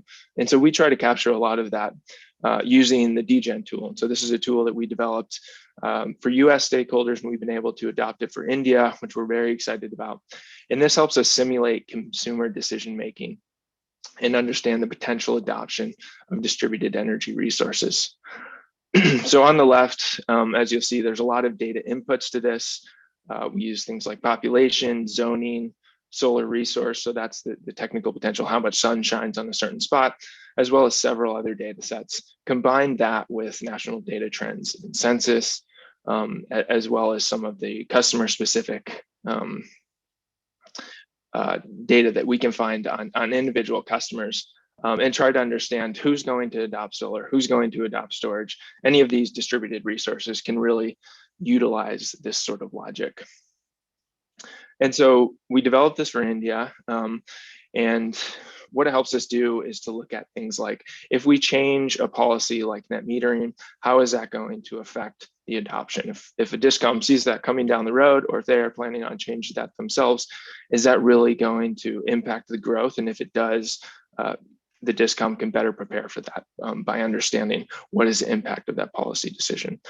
There's also a host of other things which I'll kind of scan over today, but things like prices, cross-subsidization, a big topic in India, as well as some other topics. And so Dgen really allows you to ask a number of questions basically about the future and help get a better prediction of what is the potential for distributed solar on the system under varying policy and regulatory regimes. as well as technology costs. So here's a look at applying Dgen to India. So if you watch this, this is scanning from 2016 through 2050 and showing the cumulative growth in distributed solar at the district level. And so this is under our mid-case scenario. So that's essentially all the policies that we were able to gather that are actively in place. This is the sort of growth you might see at a district level in India. So several states, which most people working in India would be familiar with, are our hierarchy states are seeing a lot of growth in distributed solar, but certainly there's a fair amount, even on the West Coast as well.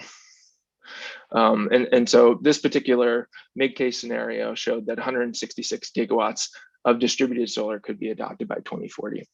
And so this is just an example of what we get out of Dgen. But I wanted to kind of take a next step about how this can be really useful at the utility level. And we don't quite have that yet done for India, although we're excited to be moving in that direction. But we did a project with Orlando, which is a city in Florida, looking at, for their territory, what is the potential solar adoption. And if anybody's been to the US or Florida, you know that's very sunny here. So they have a huge potential for solar to provide energy needs. And so they want to understand where could this possibly go and how can we plan for it. So we did a very detailed study. What you see here is the feeders for the Orlando territory. We applied some mapping to actual polygons to be able to understand within those polygons what is actual adoption rates that we might get, and then we can map those back to the feeders and understand at the feeder level, you know, what is the adoption we can expect, and we can put that into more detailed network analysis, as well as you know, this is useful. This is public data. This is also useful for people selling solar panels if they want to understand, you know, where are the ripe opportunities for solar. Getting down to this level is really interesting and really helpful to a utility. And so what this shows here in the GIF is looking from 2014 to 2050. So the growth over these several decades. And you can see that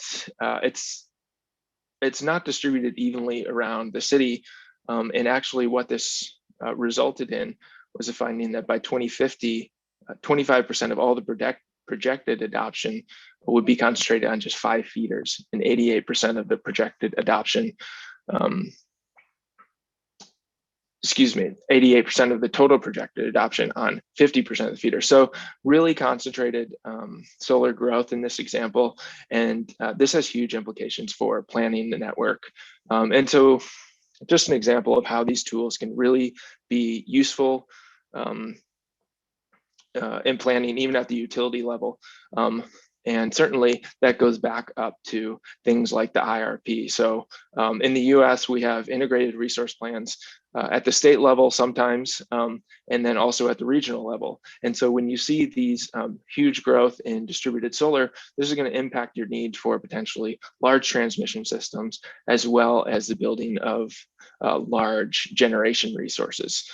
This is going to be providing a significant amount of the energy needed on a system, and that has huge implications across the planning spectrum, from network to large-scale integrated resource planning.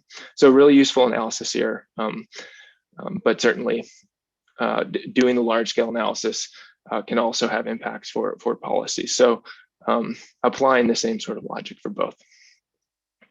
So I'm going to shift gears a little bit to talk about, you know, okay, so we know in the future things are going to grow, and we can predict to some degree of certainty how those things will go and try and prepare as best we can.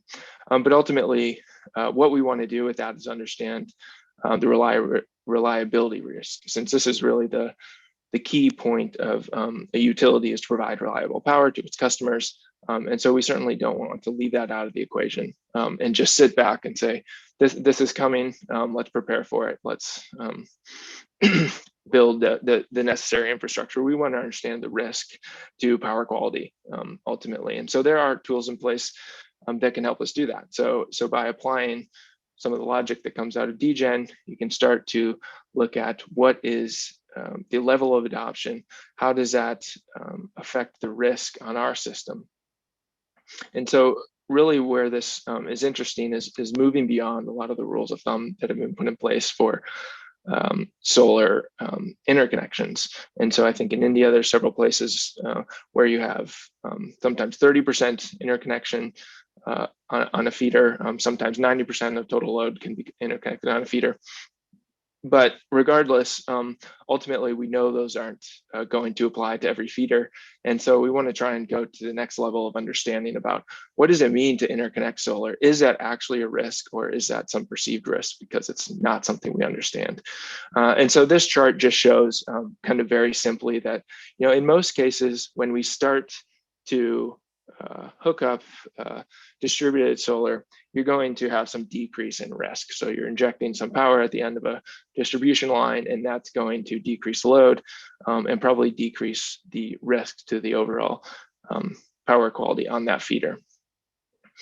But by testing out different advanced inverter functions, understanding really how far down these curves can go by applying advanced inverter functions, advanced planning, we can really incentivize PV deployment to a higher level and really use it to the advantage of the utility in improving the power quality risk and pushing out the amount of PV that might impact the total system risk. And so, you know, what we did with Tamil Nadu was to apply some network analysis.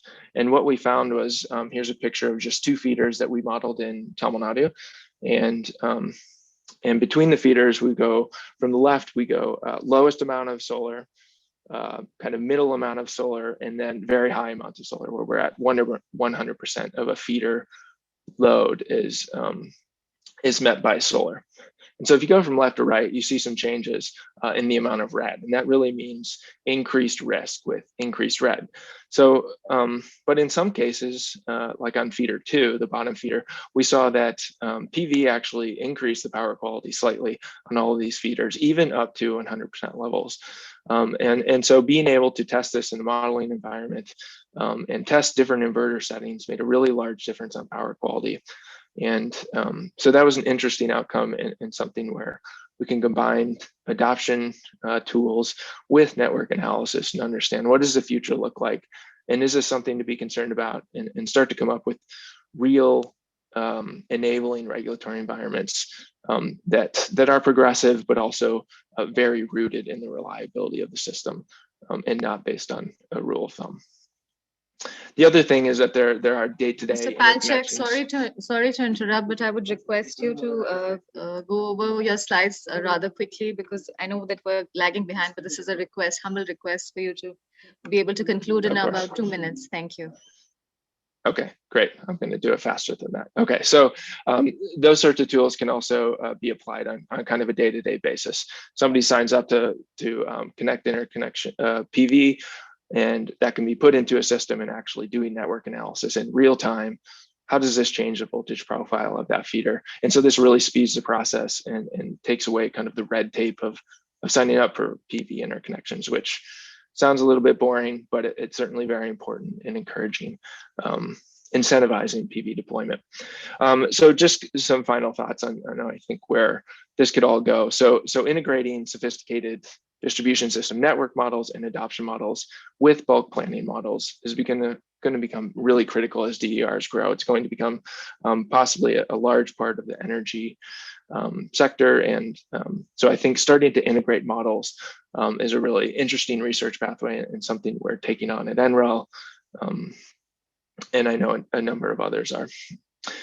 But distributed generation is really only one part of the puzzle. Other sector evolution, such as buildings, transport, and industry also needs to be better integrated with electricity sector planning.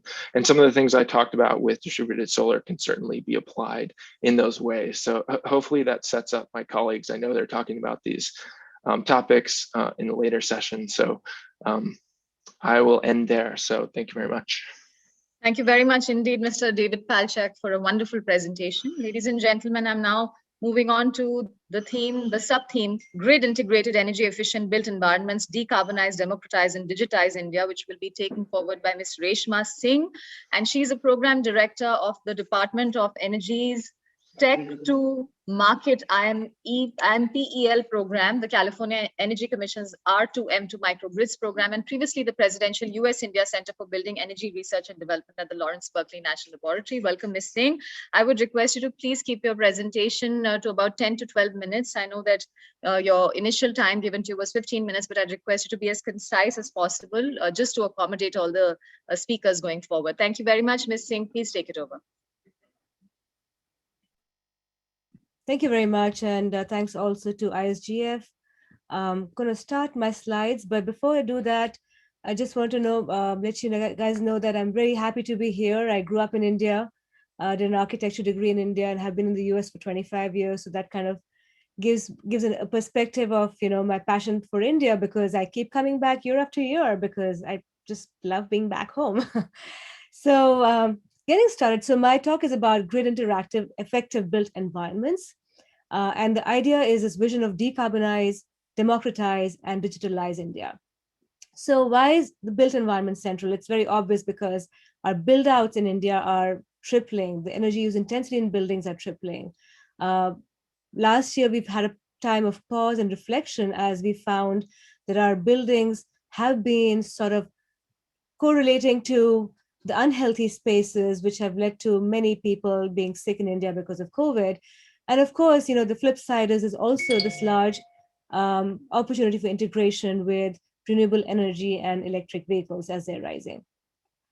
At a national scale, you'll see that Indian energy is skyrocketing. So the per capita energy consumption is also increasing, which is great for the Human Development Index.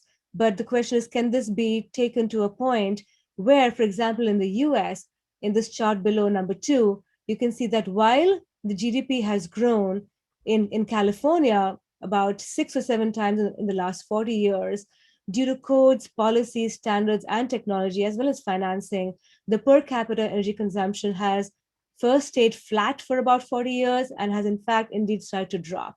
So those are the kind of things that we want to see happen in India as well, where as the building footprint is expanding and the energy use intensity is expanding, and the building's consumption in energy is growing by 8% per annum, how do we control it through digital technologies and through this bigger paradigm of decarbonize, digitalize, and democratize?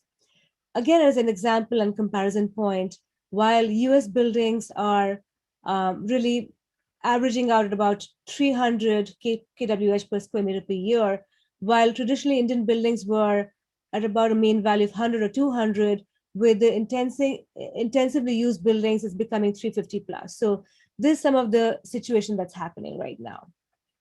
So why is the transformation important in the India's built environment? Is because of high carbon use, unhealthy design and operations of the built environment, which has planetary, people, and prosperity impacts, which is leading to a huge toll on Indian society. So the critical values that I want to talk about are 3 of them. Number 1, how do you drop the enormous carbon footprint for the built environment, which is decarbonized? And we have seen in the past year, pollution levels drop substantially. This is 2019, India Gate, and 2020 because of the lockdown, basically. And even at the national level, you can see the nitrogen dioxide levels drop substantially. So it is possible. Here it happened because of COVID, but can we not flip it back to business as usual? And looks like the trend is going back to business as usual already. So let's take a pause and see what this means for society as a whole. The second very important paradigm is democratize, is how to improve equitable access, which means access to marginalized communities, to vulnerable populations, so that the built environment provides wellness and productivity. So it's not just about energy and environment resilience, but also about people's resilience. And finally, the digitalized transformation, which is how do you use digital technologies to enable smart and resilient built infrastructure? But let's take a step back. Mr. Light, he talked about US-India partnerships. And so I want to step back to 2013 when we launched a US-India partnership called Seabird, which was under the MOU pace, a partnership to accelerate clean energy. And without going into too much detail, this was specifically built around three themes: solar, biofuels, and buildings. And the fourth theme, which was added later in about 2017, which was on smart grids. So the leadership has been very aligned through the years, you can see, and really delving into science-based diplomacy as well as serving the strategic shared mission of clean energy in the built environment has been very near and dear to both countries. So we pulled together at LBNL about 30 industry partners and about a dozen research institutions so we could advance this shared mission. So the 3x3 model was government, research, industry, and the idea was to take building science from R&D all the way to demonstrations and deployment by handoff to partners. So this was digital tools, materials, data methods, and tech prototypes. So these are just some examples of some of the tools and technologies that have been developed through the CBIRD program. And for instance, the energy information systems, which we call EIS in a box, we were able to take it from early stage research around what it takes in Indian buildings to not just do smart metering, but look at both behind the meter and in front of the meter and see how data acquisition, as well as analysis and actionability by human beings can lead to 30% savings. And this is what we demonstrated in 7 EIS in a box pilots. Similarly, another outcome of this US-India strategic plan has been the Building Innovation Guide, again, a partnership between LBNL as well as a bunch of exemplary buildings in India. So for the first time, we were able to get stakeholders together from the entire value chain, whether it was design, from developers, owners, builders, and architects, engineers, to operations in terms of facility operators, as well as the design and product industry and R&D folks, to convene on 8 important metrics in the built environment, which had environmental, financial, and comfort in terms of the triple bottom line, and providing evidence in terms of what would be important for Indian buildings going forward. And this guide has been launched in 5 cities across India in 2019. And last year, we had 2 roundtables where several of our partners and collaborators joined in order to take the adoption of this guide to several hundred buildings across the US, across India, and also in many academic institutions. So the guide really uses data from 15 exemplary buildings and 175 climate-specific models. So the guide proves that using best practices in both state of design as well as state of art, it is possible to use only a quarter of the energy per person. So imagine net zero buildings where you start off with an EPI or energy use index of 250 and you put solar panels there. Imagine the cost there versus the cost if you actually use energy efficiency. You start first with reducing the energy demand by using the right envelope and passive design, using passive methods, and as well as plug and process loads, which brings it down to code level. So from 250, you go down to about half of that, which is about 125. Then you improve the energy supply, equipment, and systems controls by using the right HVAC strategies and climate control strategies, as well as EIS in a box. And then after that, once you get to best in class design, which is about 50 for fully air-conditioned buildings and 30 to 50 for mixed mode buildings, then you put on your PV panels, and that's when you get to net zero energy. So imagine net zero at a fraction of today's cost in terms of passive solutions, effective equipment and digitalization, as well as clean energy sources. Now, the question is, can this paradigm be taken further and democratized so that every building does not need to do net zero at a per building level, but we can harness the power of the utilities to partner with the built environment? So this brings us to the paradigm of our theory of change, which is grid interactive, efficient built environments. So here we want to leverage the economies of scale. So several buildings or the community at large can collectively afford and share infrastructure, leverage the load diversity across whether it's a data center or a commercial building or residential buildings or industrial building to smooth out demand curves, facilitate the incorporation of additional distributed energy resources, allow for those innovative business models to come in at the building edge, which is between the building and the utility, and finally achieve grid resilience and reliability. So a GEB building, which is a grid interactive energy efficient building, is one which has smart technologies characterized by active use of DERs, and it optimizes energy use for grid services, occupant needs and preferences, and cost reduction, so that it can be continuous and integrated way of bringing back resilience and taking utilities and built environment as a collective whole. So I'm going to talk through 3 early research projects happening at LBNL and at our sister labs such as NREL, where we're finding that we can start looking at what is the value of these GEB buildings and the GEB built environment and what that could mean for India. So for example, through the roundtables that we held last year, it was very much expressed through the 50 leaders that we interacted with industry and policy in India, that energy use at the building level was great, but enhancing it into the community, into campuses, into neighborhoods, into educational and corporate settings, perhaps even army campuses, it would be very important to bring in resilience and other values of the energy operation and plannings.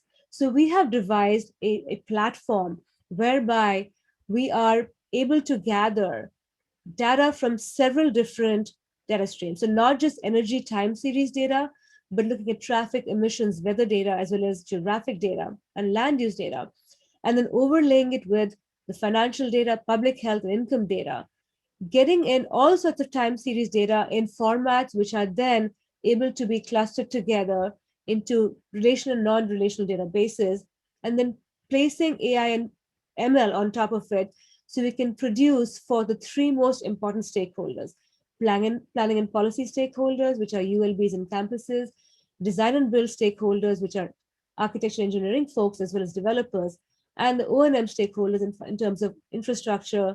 Sorry to interrupt you, ma'am. May I request you to please conclude in the next 2 minutes? I'm so sorry. Thank you. Absolutely, no problem. So this is the first type, which is the community EOPS, which is a great way to go ahead for Indian communities. The second is using AI and ML. So we have looked at how to integrate smart meter data with unstructured data, which is image data through street, aerial, satellite, LiDAR, and thermal data, as well as public data to improve energy efficiency measure identification. So as a result, we're flying drones and bringing in satellite image data to condense them together to do better asset digital twins for the built infrastructure. This is again something that can be taken as a paradigm for Indian buildings.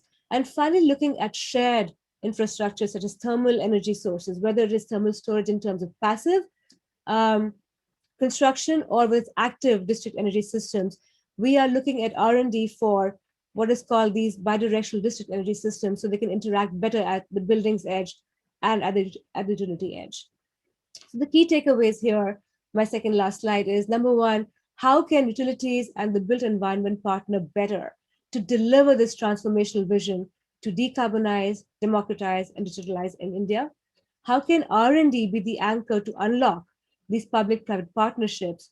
And can the transformation happen through an intersection of policy, finance, technology, which can be led by utilities? So Andrew had talked about a bold program.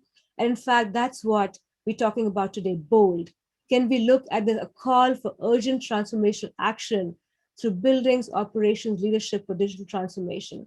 So bringing in technology with a smart meter rollout with minimum data analytics and benchmarking, bringing in behavior, which is education through student internships, technical certifications, and actionability where human beings are taking the right actions, as well as policy in terms of both public and government standards, as well as science-based organizational ESG targets, which is backed by science, and finally, the right incentives, financing, and loans to bring this bold transformational action to the Indian ecosystem. So this will have to be a huge, bold partnership between utilities and the building environment.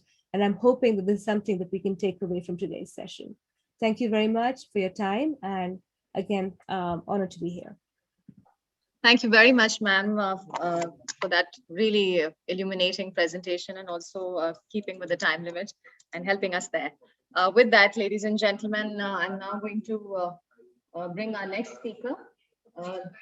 We have with us Mr. Nikit Abhyankar, and he is a scientist at Lawrence Berkeley National Laboratory and University of California, Berkeley. Dr. Abhyankar has conducted extensive research and policy analysis on a range of key energy issues such as renewable energy, energy efficiency, electric vehicles, etc.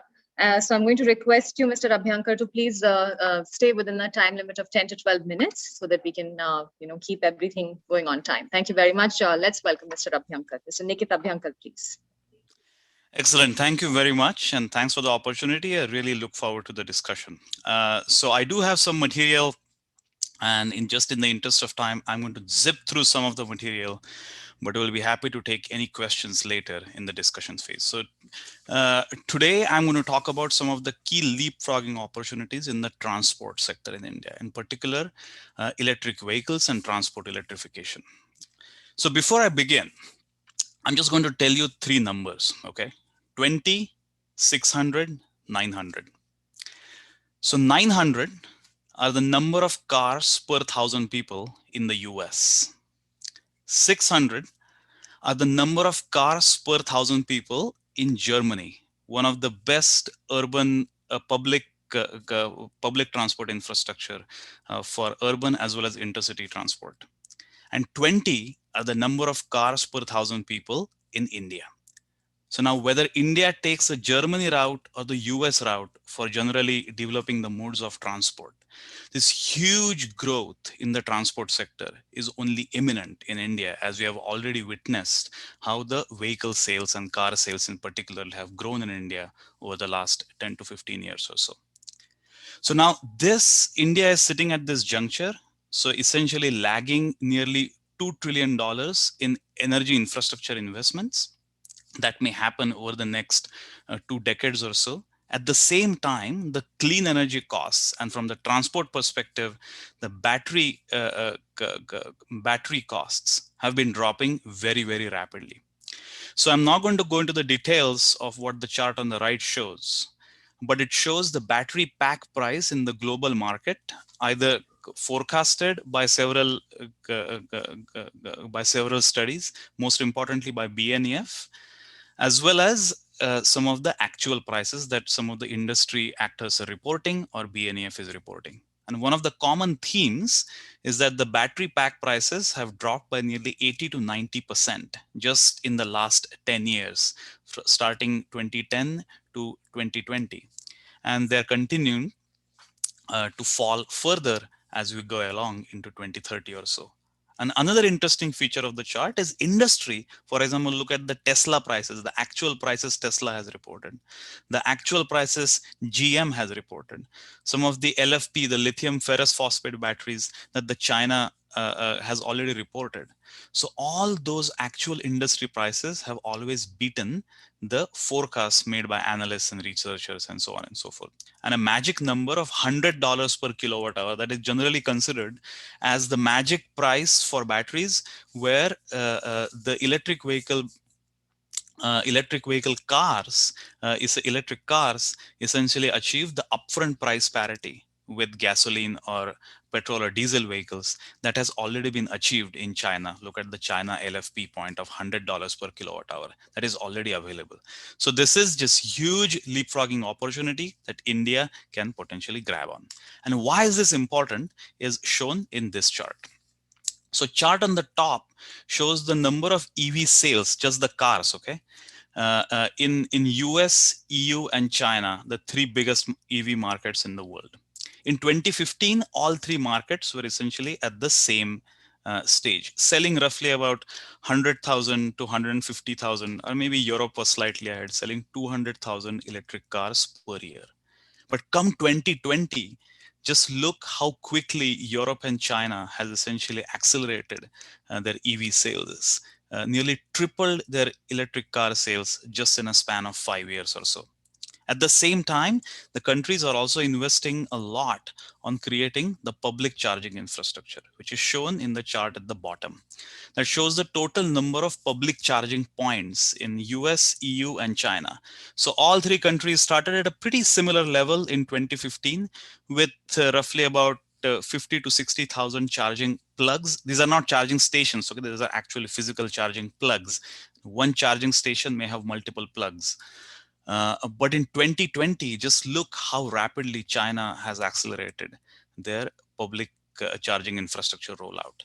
So again, this is something that one really needs to capitalize on, and there are several strategic concerns around it. I'm not going to go into the details of this, but given where India currently is in terms of electric vehicle sales or in terms of vehicle sales in general, and given where India will be over the next 20 to 30 years or so, accelerating the charging infrastructure deployment becomes absolutely crucial, including some of the strategic issues. So now coming back to India, the car ownership is significantly low, and it is bound to grow. But interestingly, if you look at the overall transport energy consumption in India, so just the road transport sector energy consumption in India, trucks and buses consume nearly 65% of the oil that is consumed by the road transport sector in India. And not surprisingly, if you just look at the contribution of trucks and buses in some of the particulate matter or local air quality causing pollutants, they are also significant contributors to some of the key PM emissions. NOx could be PM 2.5, could be SO2, and so on and so forth. And we have all experienced that. So essentially, what I'm going to argue today is the story of electric cars and how they are becoming cost effective is generally well understood and well known. But what is not fully well known is the story of electric trucks, because there are not many electric trucks on the market right now.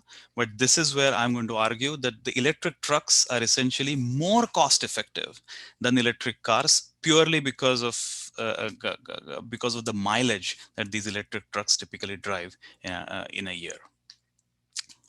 All right. So electric trucks obviously have significantly higher upfront costs, which is shown on the chart on the left, which shows the upfront cost of a diesel truck, a 25-ton diesel truck, which is the most popular diesel truck in India, and a comparable electric 25-ton truck. So 2020, the electric truck is definitely going to cost significantly more than a diesel truck on an upfront basis. However, even in 2020, electric trucks will have significantly lower operating costs. And as a result, the total cost of ownership, what we call as the TCO, the electric truck's total cost of ownership is significantly lower than the diesel truck's total cost of ownership. Just to give you a sense of numbers, the diesel truck's total cost of ownership is of the ballpark of 50 rupees per kilometer. After you account for this incremental cost of electric truck, after you account for the battery replacement in the electric truck, and after you account for the fuel savings, saving diesel, the total cost of ownership of an electric truck in 2020 already comes to be about 35 rupees per kilowatt hour. So as a result, the payback period for electric trucks is already around 2 to 3 years. Now the question is, if the electric trucks are already so cost effective, then why aren't consumers buying it, and why aren't freight companies buying it? And I'll get into what are the key barriers and so on and so forth. But the key limited point here is already electric trucks are being cost effective. Going forward, if you look at what makes the upfront cost of an electric truck, look at this green bar. Green bar shows the cost of a battery within an electric truck. So batteries constitute nearly 60 to 65% of an electric truck capital cost. And the battery prices are only dropping rapidly going forward. So going forward, the electric vehicle and particularly electric truck prices are only going to reduce significantly, which means this economics comparing with diesel trucks is only going to improve. Now, this also had some interesting strategic benefits. Number one, as we all know, India imports nearly 80 to 90% of its oil consumption. And most of the oil is actually going into operating trucks and buses. So this has significant impact on the overall trade balance of the country. But more importantly, since most of the cost for an electric truck is really the upfront capital cost, and all the electricity contracts could essentially be contracted out with some IPP or with some utility with a 20-25 year PPA of fixed price. What that means is electric trucking can offer a 20 to 25 year inflation proof prices for transporting freight. Now this is significant for two reasons. Number one, the freight industry in general operates on razor thin margins. So any kind of mechanism that gives them some guarantee and visibility over the next 20 to 25 years of cost becomes extremely valuable. And secondly, most of the commodities in India, essential commodities, including food grains and such, are still transported through road transport, through road freight. And whenever the diesel price fluctuates, the commodity prices also fluctuate naturally. But if the freight transport prices are inflation proof and they are fairly constant over the long run or so, then even the commodity price inflation can potentially be under control. So there are several strategic kind of aspects to it, and we'll be happy to discuss more later. So now the next question that always gets asked especially around electric trucks and electric vehicles in general is, well, the batteries are too heavy. So we can build an electric truck, but that is going to be heavy, which means that it is going to eat into the payload that the trucks can effectively carry. But that's not true. The battery technology has advanced significantly, especially in terms of specific energy and the energy density. So the additional weight of an electric truck is significantly down. And with its standard lightweighting, with better designing of an electric truck, you can really achieve what we call as the weight parity with a diesel truck. So you can carry the same level of payload as a diesel truck. I'm not going to go into the details of exactly what we are showing here, but the limited point of the chart is this bar shows the total weight of the truck, just the tractor weight, not the payload of a diesel truck, and this chart shows, and this bar shows the weight of an electric truck. Mr. Abhyankar, apologies, I'm having to intervene and request you to please conclude in the next 2 minutes. Thank you very much. I will. Thank you. Now, the next question is, what about the grid impacts? Can the grid essentially, can the grid absorb this additional load due to charging of electric vehicles? So we did a fairly simple exercise. Vehicles are not going to be electrified in a vacuum. Typically, buildings and industries and other sectors will also be electrified in addition to the vehicles. So we estimated what could be a fairly aggressive electrification case in case of India, and how much would the electrical load grow in the long run. And what we found is approximately between 2020 and 2040, with pretty aggressive electrification targets, the load will grow at an average growth rate of about 6.5% per year. Now, India has already achieved 6.5% per year of average growth rate between 2000 and 2020. But I'm fully aware the growth from, say, 300 or 350 terawatt hours per year to about 1200 or 1300 terawatt hours per year in 2020 is fundamentally different from increasing the load from, say, 1200, 1300 in 2020 to going to roughly about 5000 terawatt hours in 2040. But I think the limited point here is that India's electricity load is already growing, and this additional electrification load is roughly about 30 to 40% of the additional load that gets added onto the system, which is significant. But in the short run, those impacts over the next 5 to 10 years, the impacts are pretty manageable.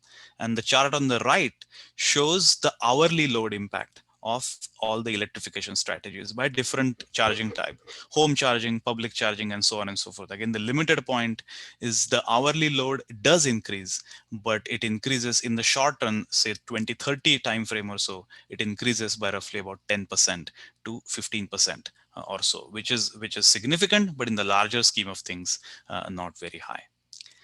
The next question is, what is the charging infrastructure requirement? I'm not going to go into the details, but the limited point is just 20% of the national highways in India are responsible for 80% of the freight traffic.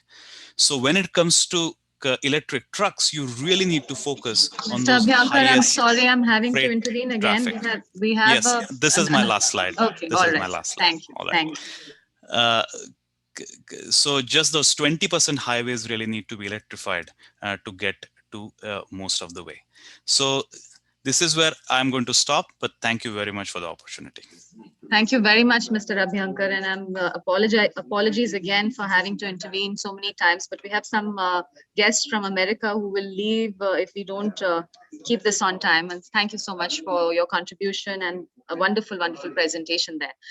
With that, ladies and gentlemen, I'm now going to introduce very quickly our next speakers. Now we have PACE, our US-India collaboration for smart distribution system with storage, and that being the theme with UI Assist. I'm going to request our speakers to keep within their time limit of 5 minutes, as allotted earlier as well.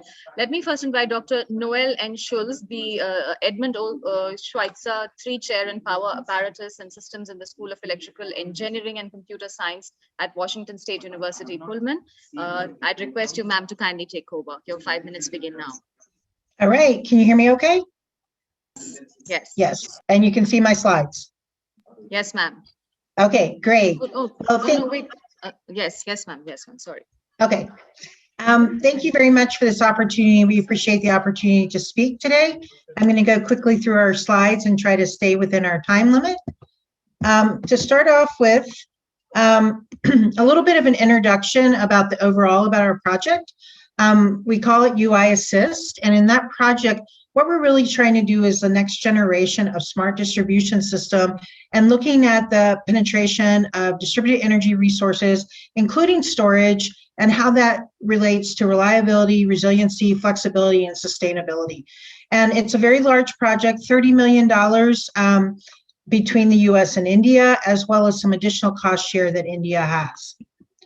So the project is also very involved with a team across both the US and India. And you can see here from these maps, we have universities in the US, we have universities, national labs, industry, a lot of different aspects to this, as well as our India partners. So we have about 30 partners overall. So a very complex and large project, but that's created a lot of momentum as we've moved forward. So our project, one of the unique things about our project is not only are we doing research and development, but we're also doing lab testing and then field demonstrations, as well as looking at the impact, societal impact, and policy recommendations that are needed for these changes that are required. Also, we're looking at workforce development, both the future workforce as well as the workforce of the current workforce, how to retool them with different training to help them be successful in this new smart distribution environment. So one of the cool things about this project has been the opportunity, and one of the big things I missed in 2020 was the opportunity to be in India. A couple of these pictures, these are pictures from conferences we had in 2019 with our partners and with training. And then this is a picture of some of our colleagues with the president of our university, who happens to be my husband, and I coming at Washington State. These are some colleagues visiting at in University of Hawaii. And then this is a picture of me visiting a village that we are actually providing power to, and Dr. Srivastava will talk about that more. We also had an opportunity to have supplemental travel support in helping us advance our project. And we had, you can see a lot of the Indian partners were able to come and visit our different US facilities. And this has really helped us jumpstart our project and collaborations across our partnership. So I just wanted to recognize that as helping to move our project along. In 2020, we had a virtual meeting and we really transitioned and had a chance to share. And while it wasn't optimal, we were able to keep advancing our project. So what I'd like to do next is talk a little bit about the key US contributions, and then turn it over to my colleague, Dr. Suresh Srivastava, to talk about the India accomplishments. So one of the things we're working on is looking at customized cyber physical synthetic electric networks, or for both researchers and for industry. And in the case of, in the case for research, well, let me so in that case, we're trying to develop our own test feeders so we can do a lot of different examples, as well as work on the cyber physical nature of industry and make sure we can integrate both the computers as well as the computer cyber side as well as the physical side.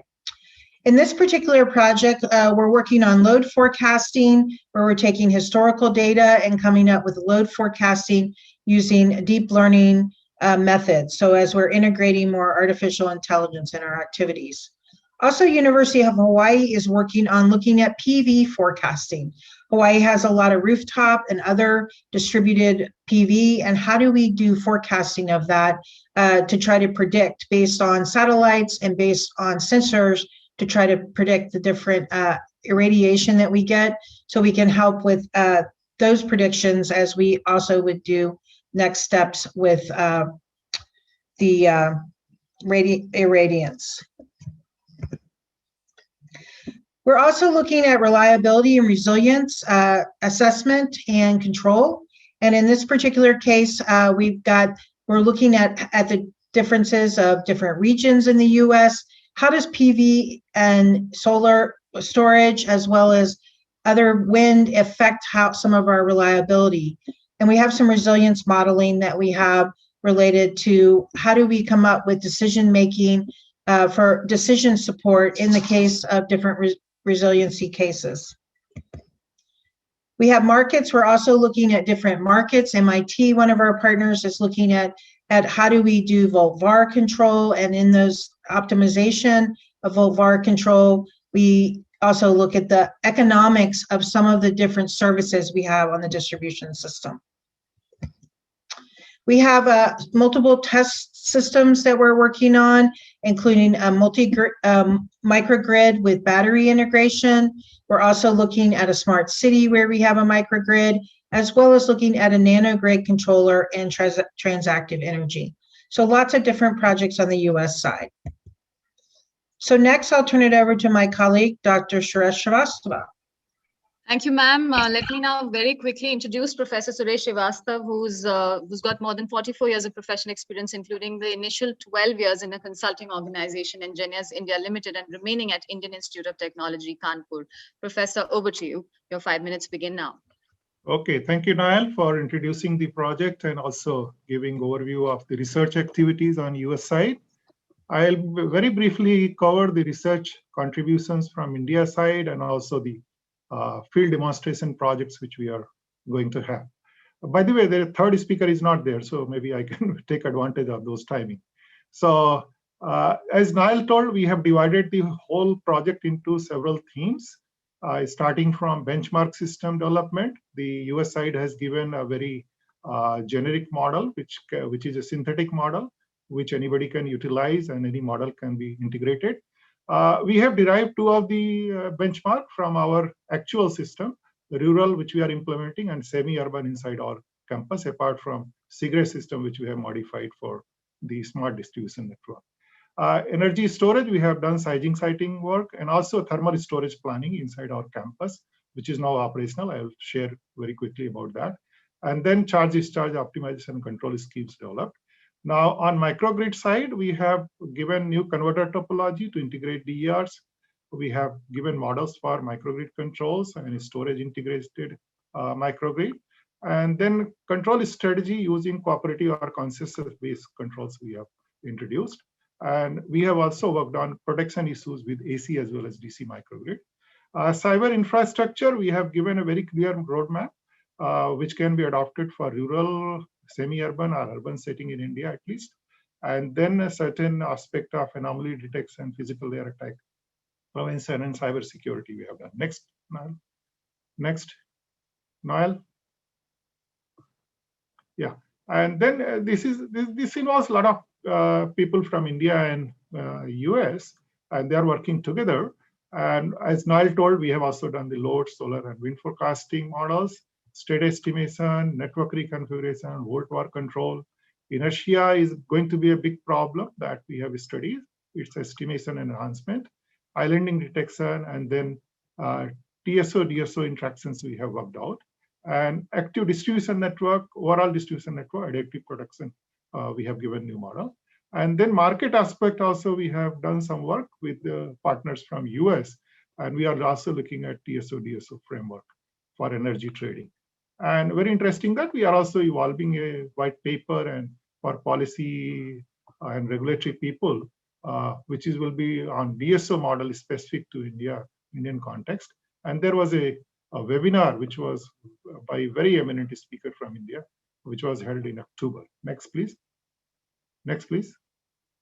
And these are the test bed pilots 6 of our partners have developed, focusing on different things. Like one at IIT Kanpur, we can simulate any kind of microgrid in our lab. So the bottom extreme left is the picture from IIT Kanpur. And then we can also realize a microgrid at pilot level in the lab and do all kind of R&D testing here. Similarly, storage, IIT Madras has developed a certain test bed, and like other partners have also done on control production and smart controller lab. Next, Niall, next one. And the most important part, as Niall told, that after we have tested all the concept, R&D concept in our lab, now we are realizing them in actual field. And there are 5 pilots in India and 5 field pilots in US. 2 of them are in urban setting, 2 in semi-urban, and there are, 2 in urban, 2 semi-urban in India, and 1 rural. And similar numbers are there in US. Now, 3 of them are being coordinated by IIT Kanpur.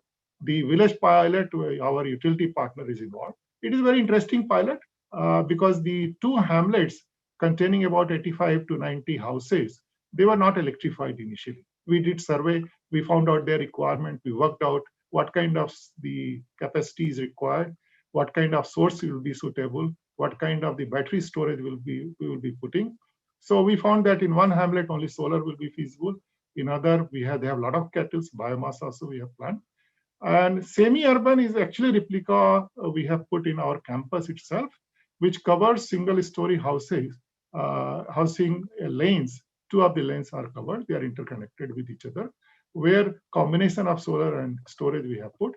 And then we have also going to install 2 of the EV charging stations, which are combination of fast charging as well as slow charging, and auto rickshaw charging also we are putting. And we will be doing certain R&D on that. Then urban covers 1 tower, residential tower, where centralized rooftop we have put, and along with battery storage to make it reliable and also the emergency supply it can provide. And interestingly, we have also installed the thermal energy storage of about 760 ton-hour, which is based on the new technology in collaboration with our mechanical engineering people. And we are also realizing the advanced distribution management concept we are going to realize in our control room because the whole campus is under SCADA. So that also we are developing. Next, please. So these are the pictures of the inside our campus. So if you see the top left, the rooftop, we have already installed the solar and also the battery, lithium-ion battery along with inverter on the residential tower. The bottom is the thermal storage in one of the environmental engineering building. And Reshma was talking about built environment. I think we have realized here in our campus to some scale, and we'll be happy to share that. And then this is the semi-urban replica where single-story housing are there, where right-hand side you see the solar is already put and energy centralized storage we have planned. We had done some optimal planning and found that centralized will be more suitable here. And then some pictures about EV charging on the right-hand side. Next, please. So next is the picture of our rural, which is very challenging project. So the single line diagram, if you see, one is representing one of the hamlets where we have only solar and battery. Second one is representing solar, battery, and biomass. And if you see the condition of the village, they were real poor people.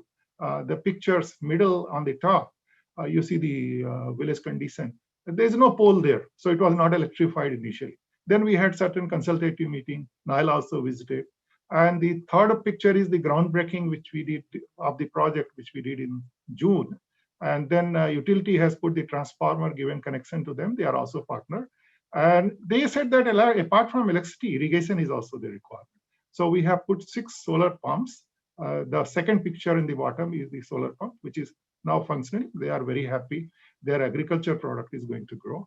And then the solar we are installing. This is in the process of completion. And the bottom rightmost is the biomass plant, which is coming up. The important part is that we will get single point supply in both the hamlets from local utility. It will be net metering they have agreed. And there is a community-based management model we have evolved. So local society is already registered, and they will be responsible for local billing and also the payment to the utility. And then they will also maintain the system. There are few cottage industries focused on the agriculture products. Also, we have planned to have local employment generation. And the 2 microgrids are interconnected also in case of surplus power or deficit power in one. Professor, sorry, yeah, Professor, please. I'm going to request you to please wind up. Yeah, please. Yeah, I'll just take 1 or 2 minutes. Next, please. Yeah, so this is the picture of ADMS implementation. Next, please.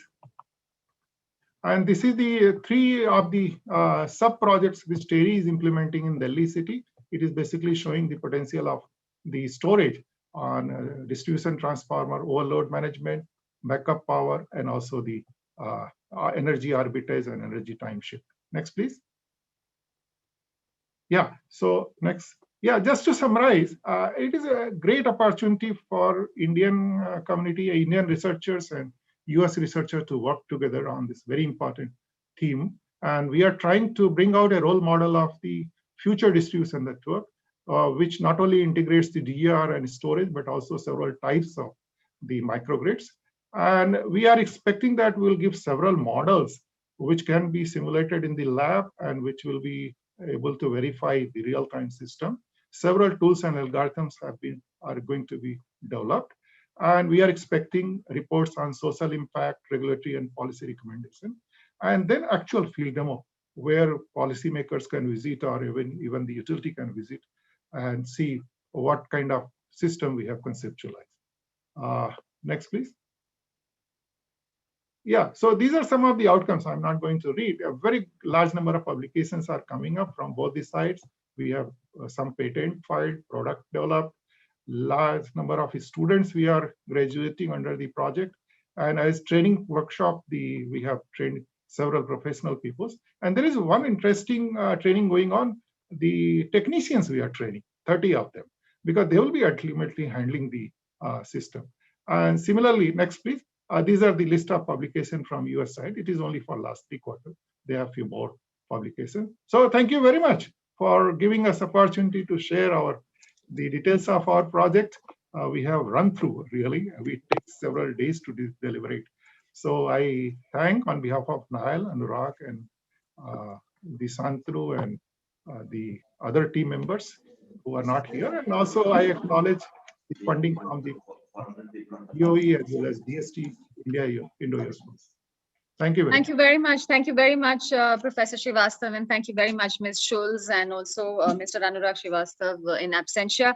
I'd like to inform you, ladies and gentlemen, that we have more than 400 people on the platform right now, eager to attend the panel discussion, which is being led by Ms. Elena Thomas-Kerr, who's a senior advisor with the International Affairs Department of Energy, International Affairs Office, where she's responsible for advancing the Department of Energy's bilateral engagement with India and coordinating broader interagency engagement under the US-India Strategic Energy Partnership. And we have with us our panelists, Mr. Girish Ghatikar, who is a senior program manager and leads the information and communication technologies for distributed energy resources and integration research at Electric Power Research Institute in California. We have with us Dr. Om Prakash Agarwal, the CEO of WRI India, World Resources Institute, India. Prior to joining WRI India, Dr. Agarwal was the executive director at the Indian School of Business and chaired the US Transport Research Board's Committee on Transportation in Developing Countries. We also have with us, ladies and gentlemen, Mr. Andrew Light, who has been introduced earlier, the Acting Assistant Secretary for International Affairs, Department of Energy, United States of America. With that, I will now hand over the proceedings to our moderator, Ms. Elena Thomas. Ma'am, please take over. Thank you so much. I really appreciate it. I first want to thank the India Smart Grid Forum for helping us organize this event. on a very important topic. And I do want to thank our technical presenters for their excellent presentations and on how to integrate distributed energy resources, including grid integrated efficient buildings, prospects for electric mobility, demand response, and how we can optimize all of those DERs to help balance the grid, not only for a reliable energy system, but also to help reduce emissions. And it's also wonderful to hear such productive collaboration and impressive progress already under the PACER program on smart grids and energy storage. So I thank all my colleagues for your excellent presentations. I'd like to begin by giving each of our distinguished panelists just a few minutes to react to the presentations that they've heard, and also give your perspective on opportunities you see in advancing India's clean energy transition. And if you could speak to some areas for collaboration where you feel the United States and India can work toward these common energy and climate goals. I'll begin with Rish, please. Hey, good morning, Elena. Can you hear me? Just fine. Wonderful. Thank you. So let me start by sharing some information in the interest of time. Real quick, I'll try to move this shorter. Can you see my screen, Elena, by any chance? Not yet, no. Okay, don't worry about it. We'll show that later. So first of all, I'd like to start by thanking the U.S. Department of Energy and U.S. Department of Commerce for giving me an opportunity to be part of this panel. A strategic collaboration between U.S. and India is critical to shape the affordable and reliable clean energy vision. I've been involved in India efforts for almost over a decade now. And one of the key things I do see is how closely the two countries are connected. And I met Andrew Light, if I remember correctly, and memory serves me right, in 2014, almost 7 years ago, when I was visiting India as part of the 2014 US-India Strategic Energy Dialogue, along with Ari Benessa from the Department of Energy. Before I start in my presentation, I'd like to highlight two very important things. There are macro trends that are drivers for the future energy system. The first trend is the CO2 emissions, right? In US, the CO2 emissions are driven by three major sectors. The first is the generation sector, where the electricity gets generated. The second is the transportation sector. And the third is the end use, the residential, commercial, industrial buildings. For the first time in 2016, we saw that the transportation sector CO2 emissions exceeded any other emissions out there. So what are some of the learnings at a very high level? Addressing carbon emission requires deep decarbonization in all of these three sectors: electricity generation, electrification of transportation, and efficient and grid integrated end users. Okay. The second one is the National Oceanographic and Atmospheric Administration data, NOAA data, showing there's an increasing trend of billion-dollar disasters happening from 1980 to 2020 in the United States. So what do we learn from that? From what we have seen here in California, wildfires, or in Texas, freezing temperatures, power curtailment from climate risk have become an important part of the grid operator strategy to manage grid resiliency. So to really address this issue of climate change, an issue of the greenhouse gas emission, first you have to address the cause, which is the greenhouse gas emission, the carbon emission, to address really the effect, which is the climate change or climate risk. What are we doing here at EPRI, which is Electric Power Research Institute, a nonprofit institute based in the United States, is an economy-wide decarbonization. Okay? That is critical for the development of future energy system. For integrated energy sectors, should be the primary goal and the strategic objectives. So what does this future energy system should actually look like? And that is very much linked to some of the policies and priorities India has as well. And those decarbonization at the economy-wide with low carbon solution, decarbonization of the electric sector, transmission and grid flexibility, energy storage, demand, electric vehicles are some of the keys. From a long-term perspective, reaching the net zero clean energy system is also very critical. And how do you make ubiquitous clean energy, such as renewables, be part of the grid? The second aspect of that is also looking into reliability and resiliency. While resiliency is becoming a more important factor in the United States, the reliability aspect is critical in India, where 24/7 power is still a challenge. So that is also very important from understanding and mitigating some of the climate impacts and cyber physical risk it may pose. When I talk about cyber physical risk, I talk about system and asset hardening, improved responses, cybersecurity, and from the long-term perspective, how do you design a resilient power system? But the key area that I think is very critical when you look at decarbonization on one side, the resiliency and reliability on the other side, is the glue that puts this together, and that's a digital transformation that really drives the affordability of clean, reliable, and resilient energy system. When I talk about the digital transformation, I talk about smart technologies, which is one of the focus of this workshop that is critical for clean energy transition. We talk about the digital divide. Andrew alluded to that as part of the energy justice.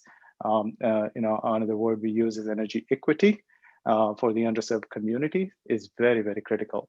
The power system modernization, which is an aging infrastructure in the United States, is also critical on the India in terms of being able to have the grid ready for the future renewables, electric vehicles, etc. And also using the data that you might get from all the smart meters, sensors, pervasive communication using artificial intelligence. So in a summary, I would say that India's grid modernization effort should mandatorily include an integrated and strategic address of all three energy sectors for an affordable and flexible grid and demand services. Over to you, Elena. Thank you very much, Rishi. I appreciate that insight. I will turn it over now to Dr. Agarwal from WRI India on your perspective. Thank you. Thanks, Selena. And again, my thanks to the US DOE and to Andrew himself for getting me onto this. It's indeed a privilege, it's an honor. I think I'm the only one on this panel who's based in India, who's right now in India. So what I'm going to do is give you a little bit of my reactions based on what we are seeing happening here. WRI has been working with a number of states and a number of organizations in rolling out some of these, these suggestions, rolling out some of these clean energy transitions, both on the utility side as well as on the mobility side. So some of the barriers that we are seeing on the ground, that's what I wanted to sort of highlight a bit. And maybe from that, get into a little bit of what could possible collaborations look like. So I won't talk about most of the presentations that were made. I'll just touch a little bit on what Reshma presented and talk a little more about what Nikit presented on the leapfrogging opportunity of electric mobility. Talk a little bit about decentralized power through solar and how that could help the situation in the country today. So starting with electric mobility, Nikit's presentation was very right. I think he presented the vehicle profile, the fleet profile, the car ownership levels. They're absolutely right. The only thing that we are beginning to see is a few additional features about the mobility system in India. Is apart from the vehicle fleet profile being very different from what you would see in Europe or the US, we have a predominant share of personal motor vehicles, which are two-wheelers. And increasingly, the trend with the younger generation is not towards ownership of a car, but towards looking at shared rides. Part of the reason is perhaps because there's so much congestion and it's so difficult to find parking that they find it much easier to take an Uber and sort of go wherever they want. Now, in a way, that's a good thing for electric mobility because given the trip lengths in India, typical trip lengths in India are very small compared to what you see in Europe, and perhaps, certainly much smaller than what you see in the US, perhaps much smaller than what you even see in Europe. So the TCO, the total cost of ownership for a personal motor vehicle is going to be even more difficult to arrive at a kind of break even. But shared mobility options are certainly more economical. the break-even points come with the kind of distances that they travel. So one focus in India has been looking at shared mobility, taxis, and other paratransit systems, certainly at buses, more so the city buses. The one interesting area that he presented was on trucks. I don't think we have looked as much in India on trucks, and particularly what he presented in terms of 65% of the cost being the battery cost. And with reducing battery costs, you will have capital cost of the vehicle itself coming down. That's a very, very interesting thing. The only little question I have in my mind is, while 80% of the traffic is moving on 20% of the national highways, are moving on national highways, which constitute only 20% of the road network, how much of that traffic is being met through, the last mile connectivity also happening through that national highway?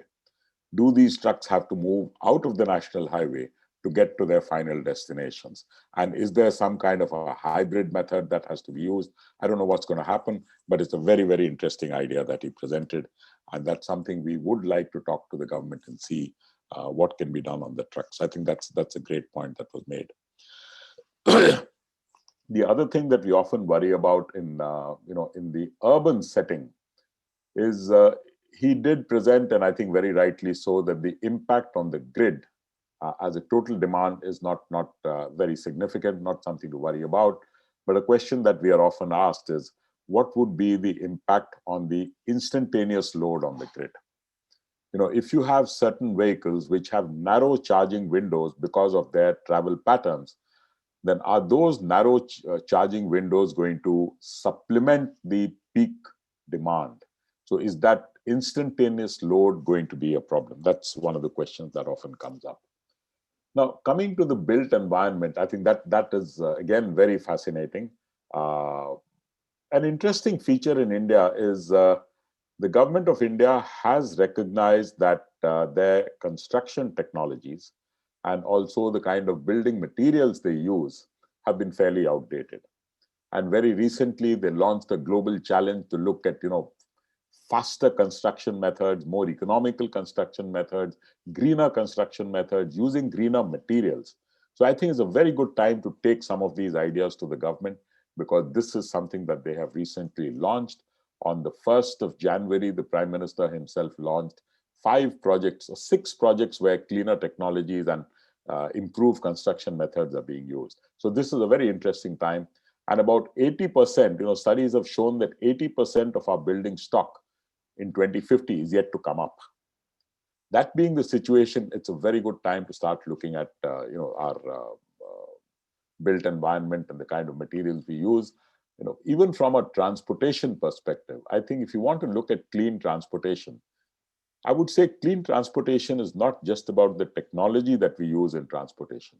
It's also about the demand for transportation. How do you reduce the demand for transportation? And reducing the demand for transportation is not something that can be sorted out only in the transport sector.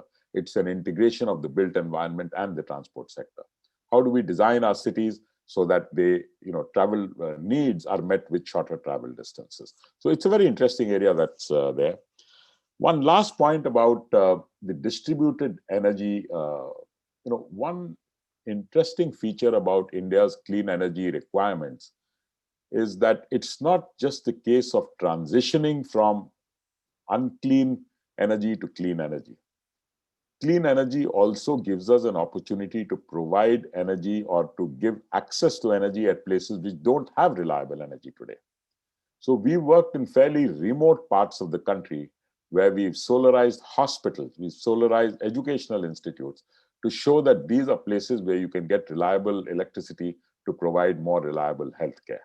And at the time of vaccination, in the post-COVID vaccination, having your cooling systems working well to preserve those vaccines is extremely important. And that's where solar is proving what it can do.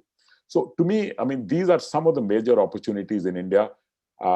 Something that I would like to say about potential areas for collaboration. This is something that Andrew and I worked on before he joined the US government, but collaboration at a subnational level. Collaboration where you support implementation of things, not just with research and standards and policies, But how do you get those policies transitioned and implemented on the ground? I think that would be a fascinating area for collaboration. I'll leave it with that, Elena. Back to you. Thank you very much. Appreciate that. Andrew, you had mentioned in your opening remarks, you noted the president's commitment to an aggressive clean energy agenda and Prime Minister Modi's ambitious clean energy goals, including increasing the renewable energy target. So where do you see the greatest opportunities for the US and India working together, both in the power sector and across the energy sector? Thanks very much, Elena. And I want to say hello to OP, who I worked with at the World Resources Institute up until the morning of January 20th. And very excited to see him back online here. And hello, Rish, it's been a while. It's wonderful to be reacquainted with you and the great work that you've been doing. So I want to get to Elena's question. I mean, this is a really hard question. It's a really hard question because I think that you'd be hard pressed to find two leaders in the world who are more intent on a rapid clean energy transition and tackling the climate crisis than Prime Minister Modi and President Biden. And so we both have, as the world's two largest democracies, I think we can really show the world how not only is climate action important, it's sustainable, it creates jobs, and it is something that importantly can be advanced quickly in a democratic context. We have so much to learn from each other.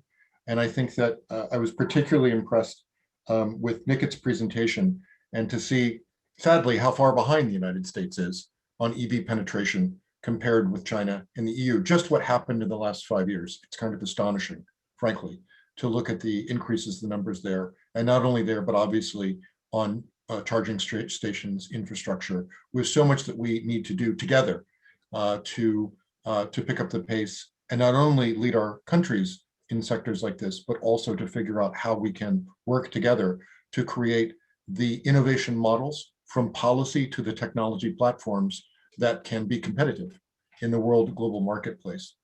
You know, I keep going, my staff actually teases me about this. They're starting to call me the $23 trillion man, but it still sticks in my head that there is such an enormous opportunity out there in terms of investment with respect to the energy transition that we need. It's also the transition that will make us all safer and make, for example, the advances we've made around the world in energy justice, equity, energy poverty to make them sustainable.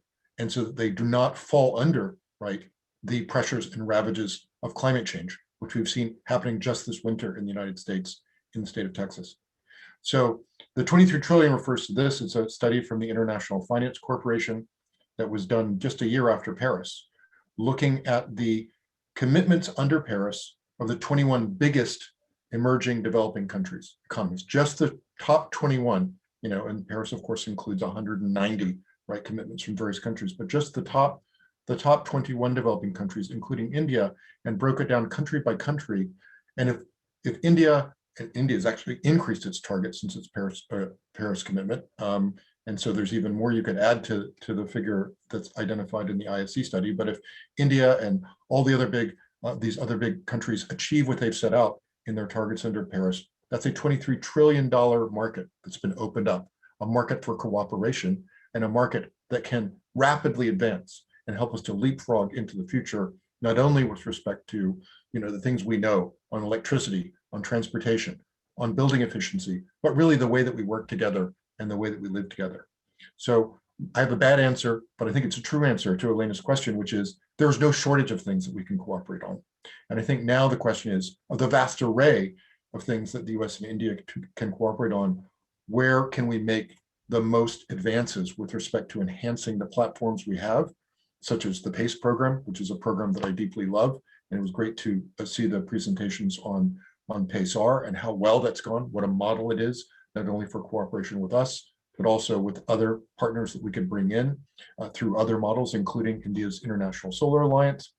And then also how we might imagine something that is not yet at the scale that we've already established, something even bigger. And I'm thinking of very large multi-billion-dollar demonstration projects, especially in the harder to decarbonize areas like industry, where the US and India can lead. And OP and several of our colleagues in a US-India climate energy dialogue have worked on a position paper that outlines a much more ambitious vision, I think, that we have, and it's actually much more appropriate to the scale of the transition that's needed in India in particular, and also in the United States. The second thing I think that we need to think about is how do we move from the technical studies that we've done, which we've seen showcased here this evening in India and this morning in the United States. How do we move from that into scalable projects? And what are the right ways to move there? And the point that OP just made at the end, I think, is absolutely essential, that some of this will be government to government cooperation, continuing that model. Some of it will be private sector to private sector, with the government playing a much more of a supporting role. Some of it will be subnational. And I really think that's clear. The good news from the difficult news in the United States the last 4 years is that even though the US federal government had pulled back, US states, cities, and the private sector really doubled down and increased their action under climate change. And the scale is enormous. When I was at the World Resources Institute with OP, one of the projects that I worked on was called America's Pledge. I'm sure some of you know this material. And we tracked year by year by year what states and cities in the private sector were doing to try to achieve something like the ambition of the original US targets under the Paris Agreement. Our estimates were that that coalition, which really gets organized almost immediately after former President Trump had announced the US intention to withdraw from Paris on June 1st, 2017, that coalition of those entities, if you made them one country, it would have, as of January 20th, the morning of January 20th, before President Biden was sworn in, it would have been the second largest economy in the world. And it had been the third largest economy in the world, if you disaggregated the climate leaning entities in the United States from the rest of the United States. We had been the third largest when we first started that exercise in 2017, but it got bigger after the midterm elections. So there was so much ambition. We know it's in California, everyone knows that, but it's also in states across the country, across the political spectrum. And I would really like to see us also work on ways in which we can imagine what are the platforms, what's the kind of technological cooperation that might be able to advance quicker at the subnational level than the national level. And Elena and our other colleagues here on the call from the International Affairs Office and Department of Energy, this is one of the many things we're going to be looking at as we focus intensively on increasing our cooperation and scaling up our ambition with India. Thank you very much, Andrew. I'm going to go on and ask another question of each of the panelists, but in the meantime, we'll try to take some questions for the technical presenters earlier as well. If you could send them through the Q&A chat, and we'll try to take some questions.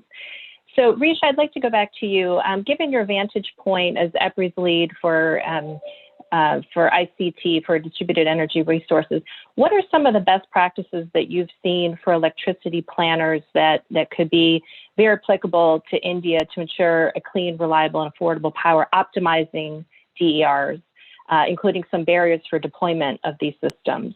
And you also mentioned digitization or digital transformation. So can you give some examples of how using artificial intelligence and machine learning can really help accelerate the clean energy transition? Great. Thanks, Elena. So, again, in my almost 12, 15 years of work in India and the original, PI and the lead for the Seabird project supporting the PACE-R program, and one of the lessons I have really learned is the commonality between two countries, right? Where are the commonalities? The clean energy in terms of having aggressive clean energy developments, the electric transportation. We did the study with the India Smart Grid Forum and funded by Shakti Foundation, where public transportation electrification can be such a great priority, and we can have buses running on batteries that can potentially be running at the same cost as the diesel counterparts out there. We did the total cost analysis of ownership analysis, and even looking at the distribution infrastructure, etc. So yes, those are great, that there is a lot of commonality happening with clean energy transformation, electrification, etc. But the technology and digital transformation, I think, is a critical glue that ties both countries together. Both countries are really strong in technology. Software India's software services, one of the well-known and largest software services. This is where we're seeing, Elena, the transition happening. One is, of course, enabling the grid that is going to be very, robust and clean and affordable, of course.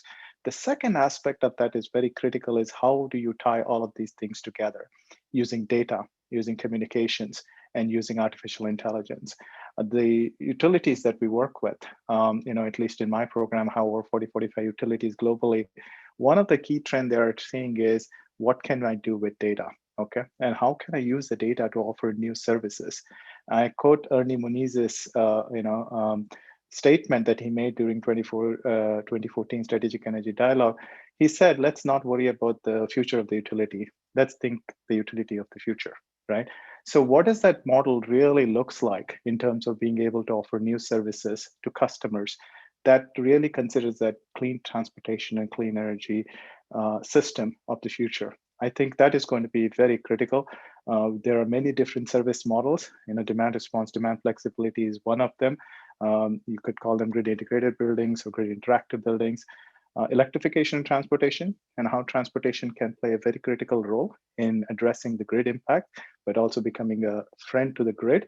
And then how do you have net zero buildings and decarbonization in both the generation sector as well as the energy use sector is going to be a very critical role as well.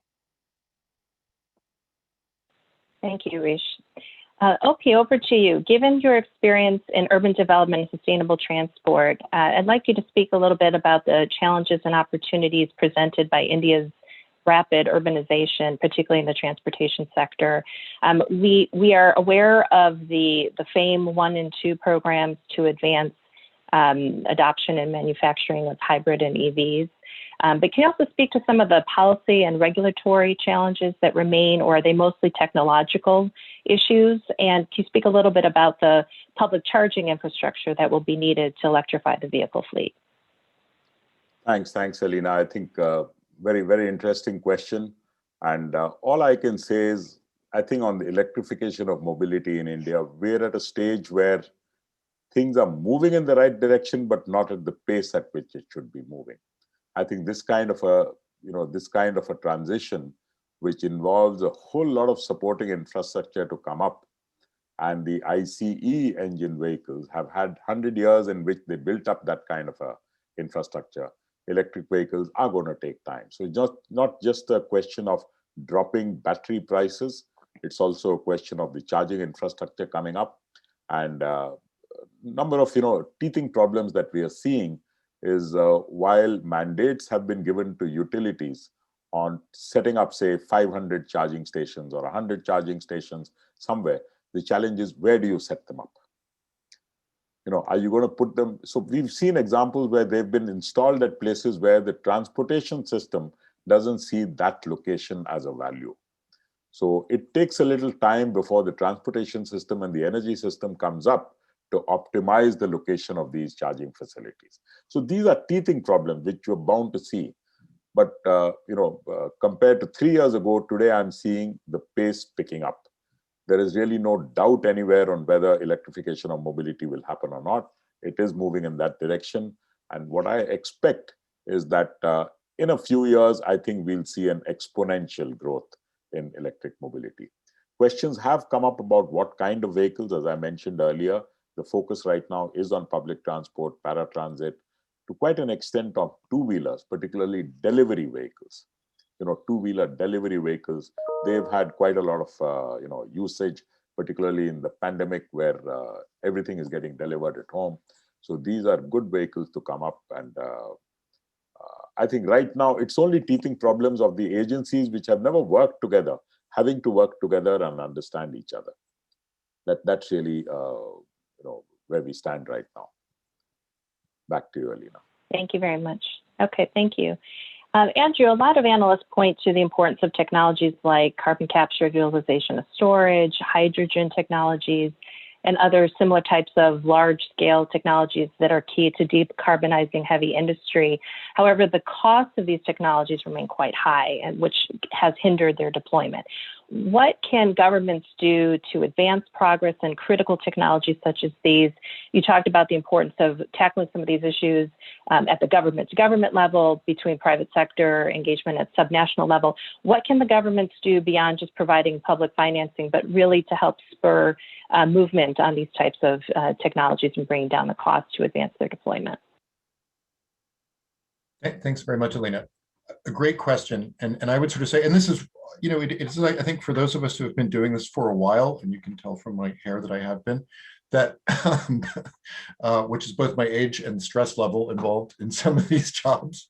But I think that you know, it's kind of frustrating at this point that we've been talking about some of these technology platforms for so long, and yet we are not yet seeing anything that's really scalable, deployable. I mean, a few bright spots, but it's seeming like they are too far and too few in between, and some great demonstration projects that kind of like just fell off the table. And I would very much hate to see this next suite. So CCS was the conversation that we were having in 2005, 2006, and I remember my first job at the Center for American Progress, not my first job ever, but when I started working in the NGO sector at the Center for American Progress in 2008, the first report I produced was one on U.S.-China cooperation on CCS demonstration and demonstration projects. And so the conversation has been going on for so long and we haven't seen it. I think there's at least, and what I would hate to see is to see hydrogen go the same way, frankly. I mean, I think we're doing better there in terms of the leaning forward, but especially the potential for green hydrogen is one of our solutions across the board as part of our transport solutions, not everywhere and not for every kind of transportation, but for example, in long haul trucking in the United States, that might be one of the things we certainly need to do. There will be other applications for other countries, but also obviously in decarbonization of heavy industry, which is one of the hardest things to actually make net zero a reality. As we all know, that's where it really gets hard. You get away from those old comfortable McKinsey cost curves, right, where it all sort of was going to make you more money and actually into the much, much harder stuff. But at least three things need to be involved here. Number one, as I said before, a real commitment to real scalable, I mean, pilot projects for which pilot doesn't really capture what you're doing here. You're doing a real big industrial facility that has real results that are tangible, that actually helps to get some carbon out of the system from the beginning. Number two, I think that we need as well, we need to invest more of our time. It's not a financial cost, but invest more of our time in sharing best practices on policy that will actually stimulate these. We had some success in the United States over the last 4 years with the 45Q tax credit, which provided a sort of a baseline and actually was improved under a Republican Congress and a Republican president to enhance the price that we were able to pay for what can be sequestered carbon. And if you combine that to the few places in the United States which have an active price, like California, you are really getting to a price per ton of sequestered that can actually really sequester carbon, which actually make some kind of really the kind of the lever, the kind of policy lever there that we need to move things forward. And I would sort of say that thirdly, and this is sort of a hybrid between the need for the demonstration projects to scale up and actually show that this is possible, and also attract private financial investment in these kinds of projects, along with the policy levers like tax credits. And India has actually led the way, frankly, in pricing with the coal cess, and the way that that's something that the government just continues to do in a way that we have not, frankly, been able to do in the United States. To bring that together and to really make this part of a coherent industrial policy in all countries that really take this seriously. We don't have something like that in the United States. I think we might wind up with something like that depending on how the stimulus plans that are moving along. But this period that we're unfortunately all been suffering through with the pandemic, with the changes in our everyday lives, with the fact that we haven't been able to see each other in person, for over a year, for those of us who do these kinds of international collaborations. But as we kind of continue to move forward in stimulus plans that advance and move forward through that, making that a key goal of something we want to achieve in those stimulus plans, I think would be part of the way that we can actually see some breakthroughs on those kinds of big game changer technologies into the future. Thank you very much, Andrew. I want to turn it back to our technical presenters. David, I know that you work quite a bit with stakeholders in South Asia on planning for their power sector. What are some of the common problems that you're seeing in the long-term planning using distributed energy resources? I know Dgen is a very useful tool to help you address how to model and how to plan for some of these variable factors, but what are some of the common challenges and some of the best practices you see in order to incorporate DERs successfully and optimize them in the planning process? Thanks, Elena, for the question. So I would say the biggest thing, and this probably isn't just India, certainly happens everywhere, is that data availability is really one of the biggest challenges in trying to plan for the future. And I think that utilities right now in India are specifically, dealing with a lot of data input on new SCADA systems. And there's really a challenge in understanding how to apply that for planning in the future. So I would say data availability, organizing it in a way that makes it useful for future planning is one of the key things that a utility can do to start to prep for these transformations across the board, not just for DERs, but as well as the potential for all the other kind of electrification scenarios in the future. One of the other big challenges, I think, is trying to plan across the different scales. So utilities, distribution utilities, a lot of times have somewhat narrow view of what needs to be planned. And certainly I think there's a lot of power from integrating this across state levels, across the national level, and making sure those planning scales are integrated. As you start to see a lot of changes on the distribution ends that are going to have kind of multiplying impacts as you go up toward the national level policies. So I think that the integration of those different jurisdictions and then going down to the research side, kind of on the modeling side, that's really important. But I think, at a larger scale, certainly integrating jurisdictions is really important as well. And so we've worked with a number of states to help them think about their long-term planning and how that fits into the bigger picture at places like the Central Electricity Authority, where they do the national planning. And so I think that's key to start thinking about how all of these things fit together. Thanks. Thank you, David. Reshma, you spoke a bit about the benefits of greater interactive energy efficient built environments. What key actions can be taken to overcome some of the barriers to achieve that vision? Right, I think so. I was just writing this in the chat as well, that one of the main opportunities for India is that new construction still has to happen. And so if you think of a way that buildings can actually store gigatons of carbon in the way that they're constructed. So for example, using biogenic construction materials in a way that it can be rapidly constructed using biomass waste, for example, you're already sequestering a lot of carbon in it. Then, for example, if you use it as a prefabricated construction type, you can embed sensors and you can get a lot of data acquisition from it while the building is in operation. And finally, I think also using the traditional vernacular construction where thick, massive walls were being used for the thermal lag between the outside and the inside. Now, we're talking about buildings right now where you need to have 24/7 air conditioning because of the hot summer afternoons and cold winter nights. I know my father suffers constantly from asthma in the winter. And I'm passionately believe that the building should cater to the thermal comforts of the human being before you start adding on layers of, high energy equipment, right? So how can you use the thermal mass of the building to enable thermal storage? So while the active system could be the district energy system, which is providing the thermal sort of bidirectional cooling and heating, but thermal mass of the building can also do that. So I think the opportunity in the new construction is huge in terms of being able to provide the health and equity of access to just regular human needs and comfort given the highly, deep urbanization and heating of the urban spaces and cold nights as well, plus the sequestration of carbon through the new construction. I think those are the two big opportunities. And the barriers we need to cross is really kind of how the utilities can bring in the grid services and act out and really unlock new business models where they can partner with the built environment providers like large real estate portfolios and organizations and campuses where they have the ESG goals to do that. So I think that collaboration is one of the biggest barriers.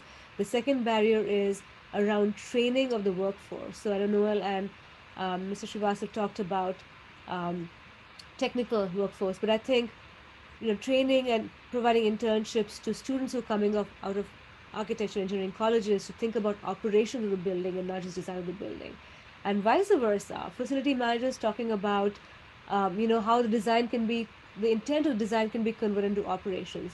So when we did the roundtables in India last year, we actually got about 200 students into the same room as facility managers from a couple of real estate companies like JLL, and we had them talk, and it was very obvious that they were talking around it, but they were using different jargon. So I think this kind of internships, training programs, certifications to provide the digital transformation so that data science is accessed and is democratized, and the actionability is also democratized in construction. Thank you very much, Reshma. Nikit, we speak a lot about electrifying various aspects of the energy sector, and as we electrify the entire economy, are we risking the inherent resiliency in the energy system by sourcing all of our energy from the grid? Yeah, I think that's a pretty relevant question for the times that we that we live in. So the question on the resiliency is definitely valid. If grid becomes our only source where we derive all our energy, then we definitely lose that diversity. At the same time, there are several other, it also opens up several other opportunities. For example, this simple vehicle to grid technologies can provide significant additional resiliency options that were traditionally unheard of. I mean, giving an example of these large electric vehicles, large buses or trucks, I mean, those vehicles have a 600 kilowatt hour batteries. Okay, those 600 kilowatt hour batteries are essentially spread out throughout the country. So in case of a crisis, can we use those batteries for providing some level of support to the grid? That's number one. Number two, it also opens up some of the additional opportunities, such as battery electric trains. Just the falling costs of batteries and the falling weight of batteries, that opens up those new opportunities that provide those additional avenues for resiliency, which were not traditionally available before. And lastly, the point that Andrew made about use of hydrogen in industries, and that creation of hydrogen, the potential of using hydrogen in the existing natural gas turbines also opens up some of the newer resiliency opportunities. So I think this goes back to the comment that I made in the comment section. Is oftentimes the mistake that analysts make is thinking about clean energy solutions from an individual sector silo. But given that we are really merging towards either electrification or using hydrogen or any technology that has application in multiple sectors, the conversations on resiliency as well as decarbonization really need to be cross-sectoral, really need to be integrated. Thank you, Nikit. Noel and Suresh, you've mentioned a lot of the great work that you've already implemented under the US-India PACER collaboration, and Andrew had mentioned that this is one of his favorite programs, and it has proven to be a very successful program for quite a long time. And you noted these travel grants to facilitate engagement, visiting fellows and scientists have been very helpful. I'm sure COVID has really impacted your collaboration, but nonetheless, you've managed to make a lot of progress in this short time. What's really intriguing is how you've taken these project ideas from simulations and models to actually do these pilot projects and field demonstrations. That's, I think, the great success of the PACER program, but can you speak to some of the challenges that have been related to that? Yes, thanks, Elena. So I think, one of the challenges we had before COVID is we could interact and both physically with their locations as well as about research. And so now we've had some of our lab work has been slowed some because of our different utility partners and other partners were not able to interact as much. Also, some of the manufacturing has been slowed down. So some of the equipment has come in later than we expected with that. But we have been able, I mean, fortunately with venues like this venue, we have been able to continue our discussions. And we're actually going to have some virtual student intern programs this summer so we can continue those collaborations. They're not as rich as when we can physically be there and have those discussions, but we are continuing to have those collaborations. So I think we've simulation and some of those activities we can continue to do, but we're looking forward to things being open so we can get back into the physical locations. And Suresh can talk a little bit more about that. Yeah, Niall, I think the COVID has affected to some extent, but we have worked on the barrier. Like last year, we had for about a month, we talked on each theme and with the India and US teams, and every theme we went into detail, and then we came out with collaborative plan to take it forward. So digitally it is happening, but physical has different impact, and students are more excited if they see physical things. So that is one challenge. But if you're talking about implementation challenges, there are many actually. So we are implementing one pilot in village. It's very challenging. Every step of implementation has a challenge to convince the villager why this system will help them. In fact, they were not having electricity. So use of electricity had to be popularized. And we have seen a very wonderful growth of their demand pattern. But getting the land acquisition till agreement with the local utility, we are alarming also the regulatory bodies that these are the missing points in the promotion of a smart grid, or at least in rural setting. So those are the challenges. There are gaps. We are trying to help as much as possible. So, but it's a great challenge. Yeah. So the implementation front, yeah, we are really working very hard, and I will be very happy that if you come physically next time, we'll show you our plans. Actually, we are expecting it to be over by June at least. It got delayed by 7-8 months because of COVID. Yeah. Yeah, Elena, if I could also add, Reshma's point about the workforce is really important.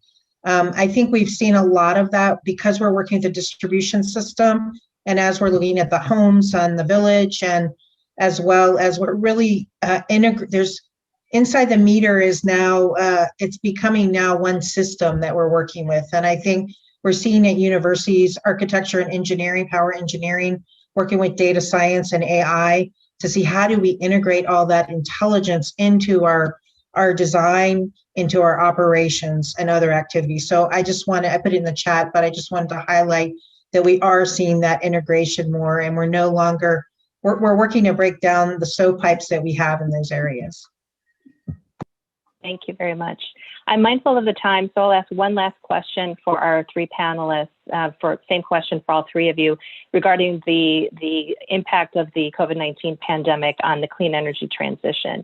We've seen that the global economy has experienced a significant impact, but some analysts have shown that renewable energy was not as badly impacted as other sources. So what are your thoughts or observations about how the pandemic may have hindered clean energy development? And what are the prospects for a clean energy recovery? I'll note that I've frequently heard the Special Climate Envoy, John Kerry, mention that climate action is a job creator. So if you could speak a bit about the role of increased investments in the clean energy sector to help spur job growth and help the economy recover. I'll start with Rishi. Right. Thank you, Elena. That's a great question. One of the things we are seeing with the COVID pandemic is the aggressive push towards remote operations and automation. It's becoming even more critical. We hear people saying that we deferred all of this thinking for quite some time, but the COVID pandemic has made us realize how critical it is for us in terms of being able to operate our grid more efficiently, serve our customer efficiently. I think that's going to become an important aspect from the pandemic. And the example I can see is, I was conducting a lot of pilots here in California where we had equipment and systems to really enable a more distributed management of solar and smart loads. We were able to conduct those pilots and get those tests done, even in COVID, because everything was automated. We had things set up before the pandemic hit. So it's a very good example because we did the study in 2015, Elena, in fact, with Tata Power Delhi Distribution Limited. It was funded by the US TDA, where I did a very comprehensive study to look at 167 commercial industrial customers with 15 minutes time series interval data to really understand how automation can enable a more interactive building. And we saw very similar results, and that's 10% reduction in the demand across the board on an average. That is very similar to 8 to 9% we see here in the United States as well. So it is a very feasible, same technology that we have here in the buildings in the US and can support that applied in the Indian context with US industries and Indian industries working collaboratively. So I say that in terms of being able to leverage the remote management and technologies and automation, I would say this is one of the very big lessons. And I think some of the other speakers alluded to the digital worker and digital workforce is going to become an important aspect. Cannot have a digital transformation with just focusing on the technologies. You need to look at organizational and worker transformation as well. Thank you. Same question to you, LP. Apart from what Rishi said, I would say one other thing in the Indian context is we saw a large number of migrants coming into a few large cities in India. And when the lockdown happened, many of them had to go back long distances. Now, one of the realizations is that do we really need this kind of concentration of job opportunities only in a few of the larger cities? So a lot of the conversation now is around decentralizing urbanization, and decentralizing urbanization will need more reliable electricity at a decentralized level. To my mind, that's the opportunity for decentralized solar. Can we get down to district levels, block levels, and have old industrial estates that were there, which have gone defunct because they didn't have reliable electricity? Can solar be an opportunity for those kinds of things to revive and jobs to get decentralized? I'll just leave it at that. Thanks, Elena. Thank you. And Andrew, we'll finish with you. I'll be very quick so we can finish on time. And great, congratulations to everyone we got a late start, but we finished on time, so it's wonderful. I would only say this, is that I agree with everything that Rishi and P have said. At a sort of a macro level, I mean, we've been through this before. We went through the economic turndown of 2008 and 2009, and we have a very good set of data set on how it is that different countries emerged faster out of the recession there.